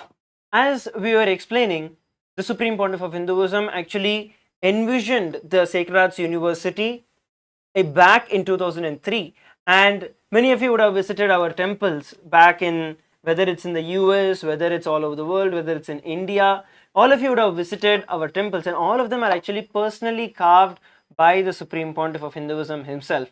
Just going down, we are going to be actually looking at the photographs of the deities that Swamiji had owned, like Swamiji worshipped, and also the deities that Swamiji personally carved that each and every one of us are able to worship today. The entire goal of the Sacred Arts University itself is to collect these ancient, these traditionally rich things, and to bring out to the world the glory of Hinduism, the glory of our heritage that is there, spreading sacred temple arts and architecture as its highest form, a very celebrative lifestyle of peace, bliss, as per the authentic scriptures. Actually, if you see in our Hindu tradition, we celebrate like literally 300 days of 360 days. We are having celebrations officially for 300 days in our year, because there are continuous celebrations which are there. The entire lifestyle itself is an active lifestyle that is there. And actually, if you see, it is not just about having the science and even the temples, but even passing on that science which has actually been lost, whether it's the destructions of the temple of, if you see the Varanasi temple, or even the temples in northern India, and actually many parts of the world, including the temples that were even built in Southeast Asia. So all those temples, each one had a unique science which is attributed to each temple, and the Supreme Pontiff of Hinduism is collecting even temples. If many of you would have come to Adi Kailasa Sarvingapita, you can actually see that we have like thousands of pillars which are just waiting to be erected to build the golden temple for Paramashiva. And all these pillars were bought from all over the continent to assemble it together. And it is because of that reviving of and preserving all of those temples, all of those monuments which were built for Paramashiva, and now which is either being destroyed or being even sold in some cases. The Supreme Pontiff of Hinduism has collected and preserved all of those monuments for building this beautiful golden temple of Paramashiva, and also providing the training to the Stapatis, the generations of temple architects who preserve this science. As Swamiji beautifully says, that each lineage has a specific DNA that is dormant inside them, and through the Nithyananda Gurukul and Nithyananda University, awakening that DNA of that child to express what his lineage has brought, this beautiful golden DNA in him. So bringing all the architects together, reviving and actually giving them a rebirth, and giving them the hope that their life or their livelihood is not destroyed. Rather, they have the safe haven of Kailasa, where they can continue practicing what they do best, building temples for Paramashiva. At the same time, there are actually various aspects of Sacred Arts University. If you say, actually today this one session would not be enough for us to even cover the basics of what Swamiji has brought in. There are various different types of works that are existing, whether it is the stone work, whether it is the silver work, whether it is the gold work, the fiber work, the wood work, the marble work. Like these, there are tons of different areas of work that are there, and Swamiji brings the best of everything. For example, the Chettinad style is actually one of the is a very beautiful, unique tradition, and the very style of construction, Swamiji is reviving it to its best. Currently, we're in an age where all of those ancient buildings are actually vacant, and those are actually being sold out. On the other side, Swamiji is actually getting all of those and rebuilding everything to get things back to their original glory. And many of you guys who are seeing this all over the world, if you have seen these kind of incidents where, yes, there has been a beautiful architecture that is there, but then today it is not there, go ahead and come and put your understanding of what you feel, put your opinion in the chat. You can put it in the Facebook chat or the YouTube chat, and we can see and we can also engage in a conversation to see, okay, what is that you are thinking, and how Swamiji is actually reviving each and every one of that. Even the Zoom buttons, the reason I am asking you to share on the YouTube is so that the people around also can learn, can see, and can take part of the discussion. And so Swamiji is actually reviving all of these various parts to bring the grandeur of our tradition. What exactly is the tradition? What are the various different parts, and what is the true science behind it? For example, just small things that you can try to imagine. For example, Dwaraka, right? This was actually created by Bhagwan Shri Krishna himself, for Bhagwan Shri Krishna himself, by Vishwakarma, by the very guidance of Bhagwan Krishna. Vishwakarma is the manifestation of Paramashiva, who actually built and who is the god of the Stapatya Veda, of this whole science of the sacred arts. And same way, the Swarna Lanka, we all have heard about the history of Ravana. That entire city was actually created for Paramashiva by Vishwakarma. And when the wedding with Devi Parvati was happening, that time he actually came, Ravana actually came, and then Paramashiva was in a mood to say, okay, anything and everything that you want, you can come, I'll give you the boon. And Ravana actually came and asked, you give me this entire golden city. And that was how Lanka became the kingdom of Ravana, but actually it was built for Paramashiva himself. So like that, the very idea, the cities which we say are not that things which did not exist, but they are actual truths which have happened, and through various types of invasions and various types of attacks that were happening on the Hinduism, these beautiful artifacts and artists, the whole lifestyle, the whole science was getting destroyed. And today the Supreme Pontiff of Hinduism is actually reviving the entire Sacred Arts University and reviving this ancient science. So in Hinduism, we have actually two powerful sciences that come under the Sacred Arts University. One is the Prana Pratishta, which is breathing life into matter. I'm sure many of, even us, many of the people, Hindus across the globe, did not know the word of Prana Pratishta until the Ram Janmabhoomi Prana Pratishta happened. But it is such a beautiful science which is revived by the Supreme Pontiff of Hinduism, where in every deity, breathing the life of that energy of that deity inside the murti, inside the stone deity or marble deity, invoking Paramashiva or the god inside that stone.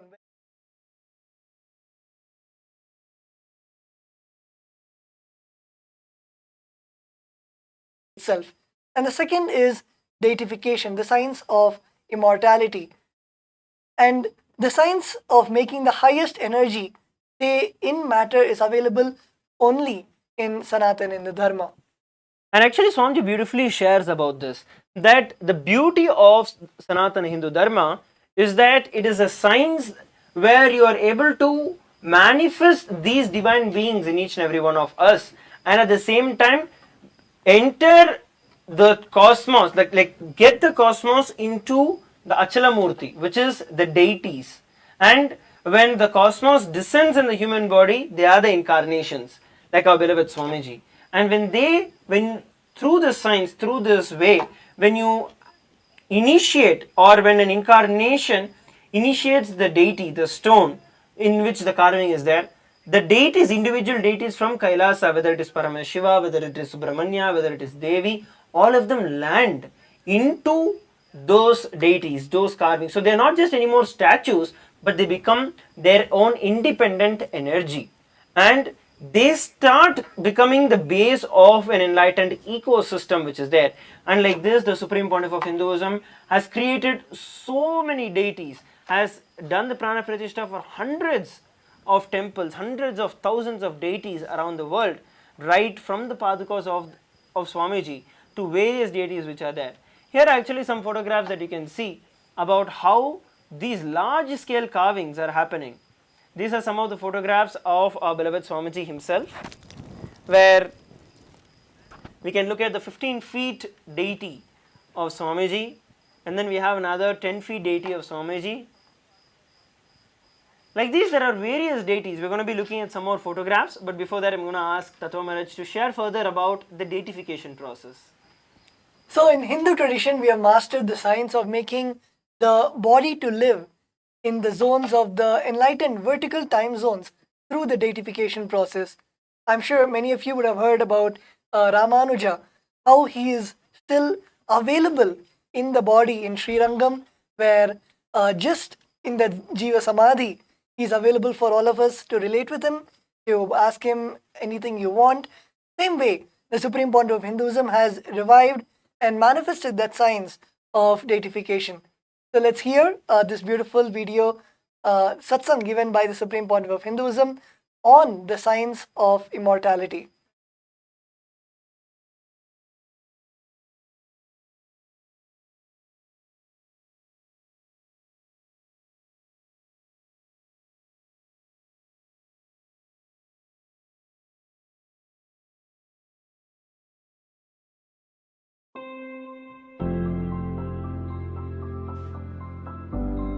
Ever since the dawn of time, man has sought eternal existence, immortality. Be the search for the elixir of life, or the quest for the Holy Grail, to modern-day scientists modifying genes, man has desired to conquer the ultimate leveler of them all, death. Immortality, seeking eternal life. In today's world, the answer is to have a wax statue in Madame Tussauds, or a star on the Hollywood Walk of Fame, or to establish a charitable foundation such as the Rockefeller Foundation or the Bill and Melinda Gates Foundation.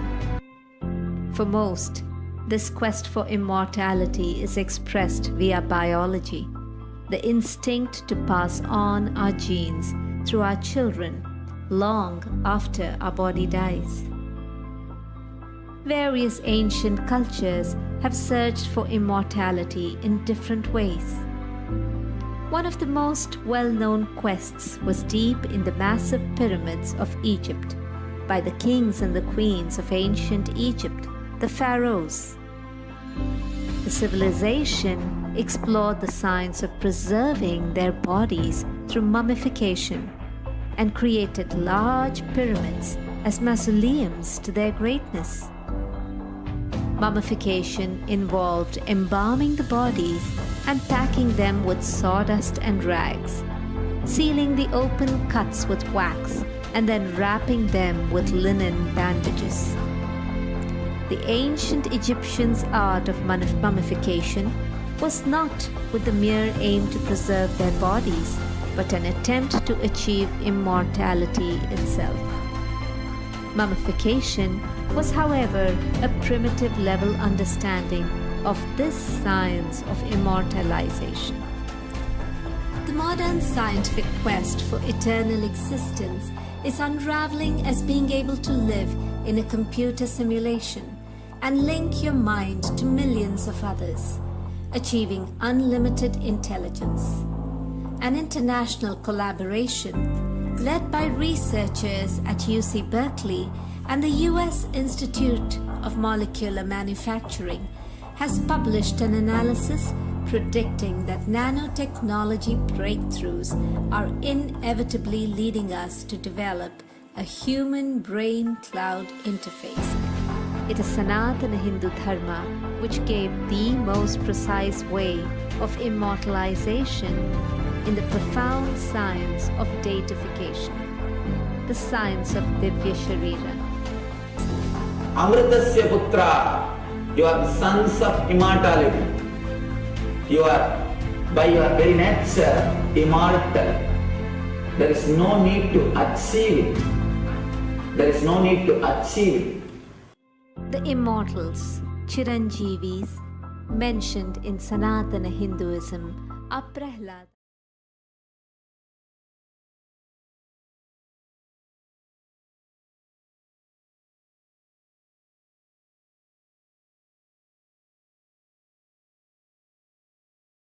So there we saw the video on how this science or this idea has always become part or always has fascinated every one of us to say, okay, is it possible for me to live after I leave the body?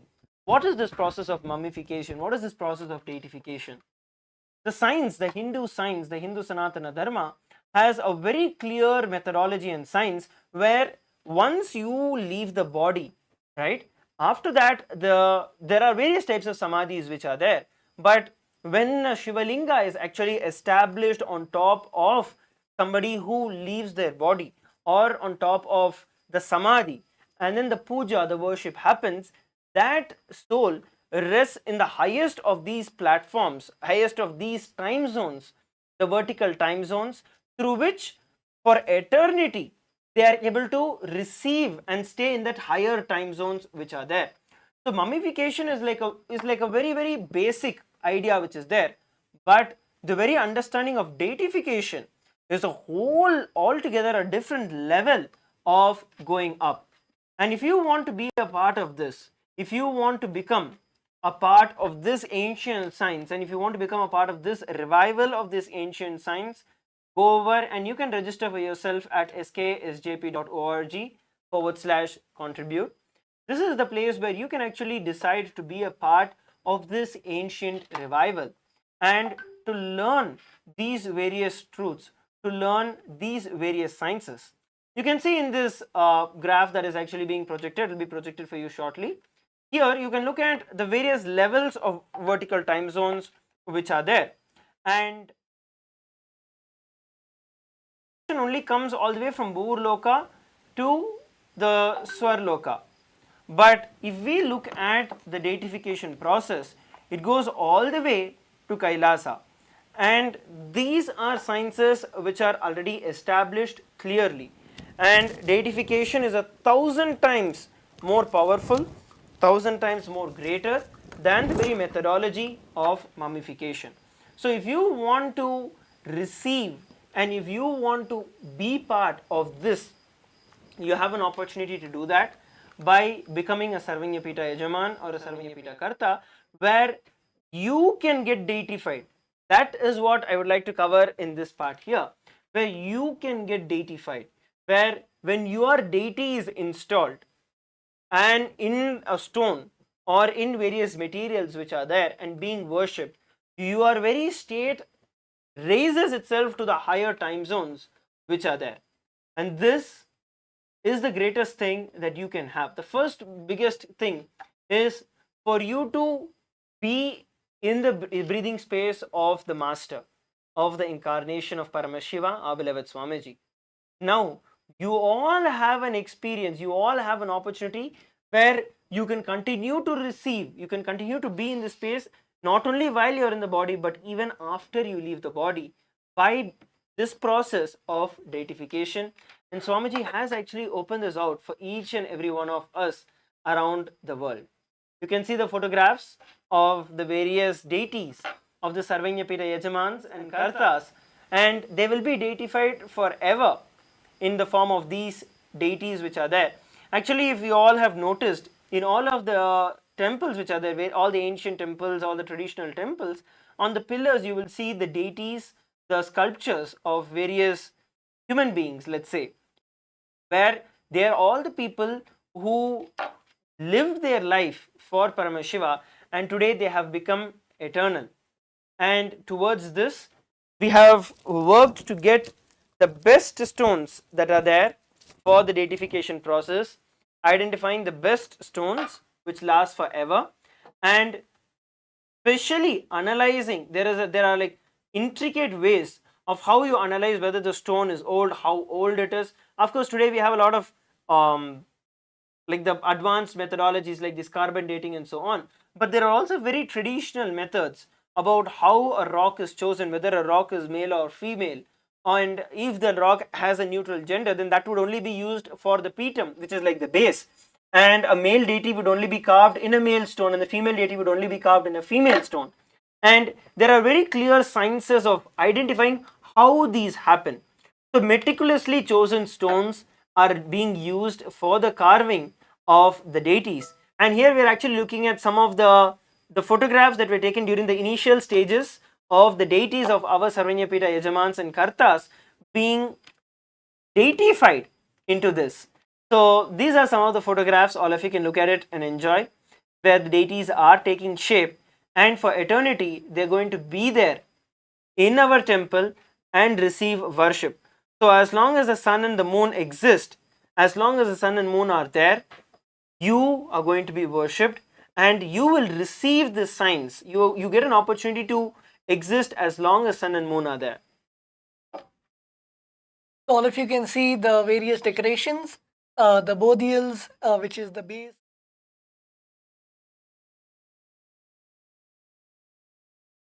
Sarvanyapita Yajaman and Sarvanyapita Karta, which has been carved. And I'm sure many of you, if as Sundari Sharma was saying, if you have visited the Arunachaleshwara temple or even the Madurai Meenakshi Amman temple, you'd have seen the various kings and human beings also carved in the pillars and carved as part of the temple, as part of the various prakarams, the various layers, the various layers of the temple. Same way in Kailasas, the golden temple for Paramashiva, all the Sarvanyapita Yajaman and Karta's deities will also be installed.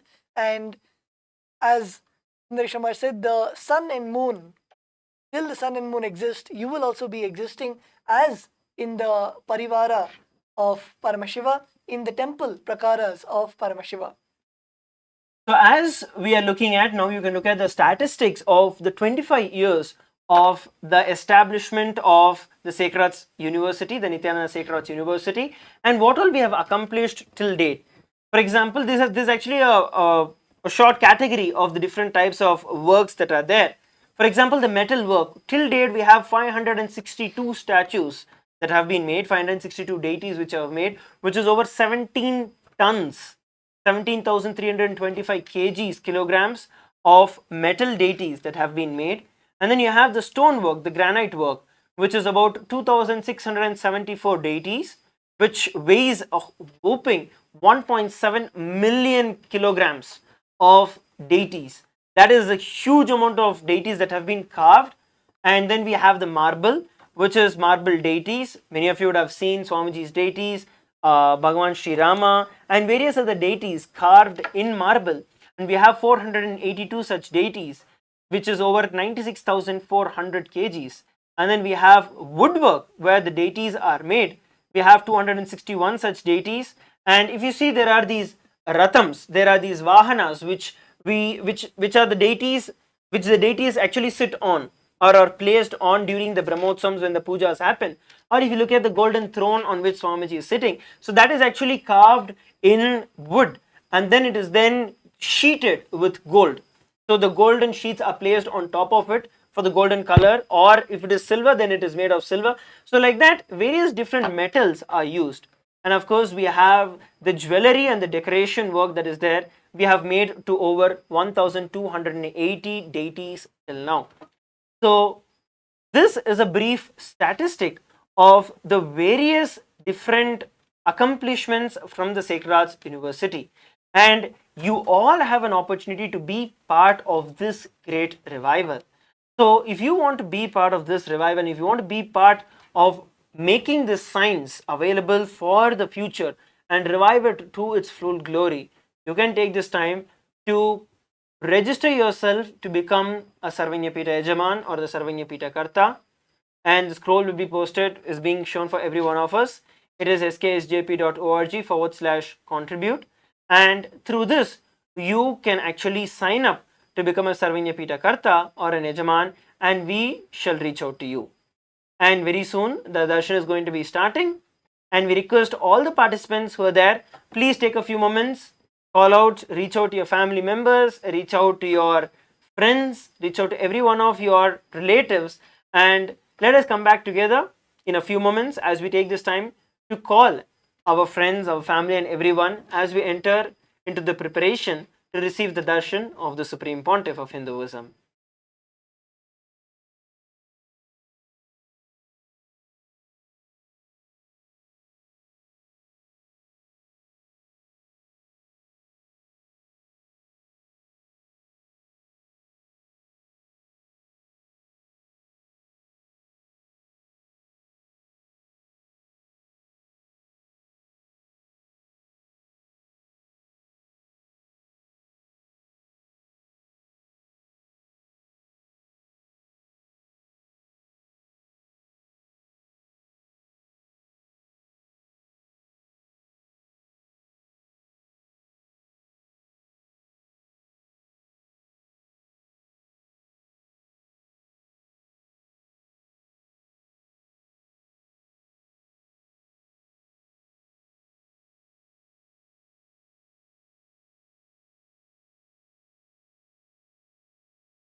Let us all now get ready to receive the darshan of the Supreme Pontiff of Hinduism.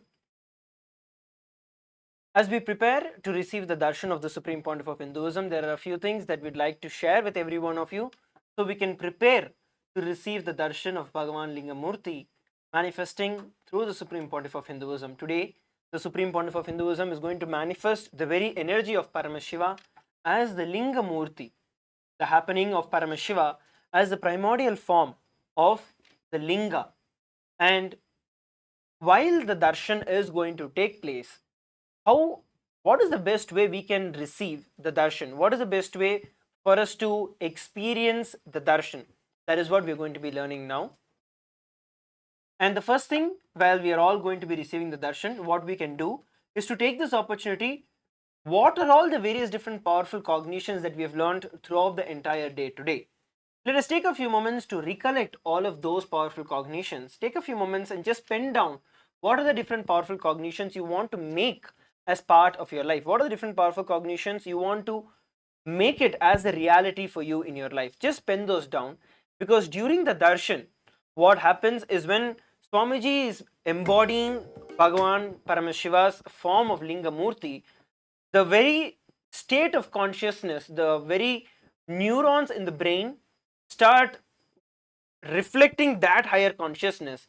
And when you attend the darshan, you are also raised into that higher state of consciousness by a process called the mirroring of neurons. So this mirroring of neurons is something which is scientifically proven, and you are going to experience that in your life when we are going to receive the darshan of Bhagavan Lingamurti. So please take a few moments to sit and pen down what are the different things that you want to manifest in your life. What are the different things that you want to make as part of your core inner space? What are the powerful cognitions that you learned today that you want to manifest in your life? Please take a few moments to sit and pen down.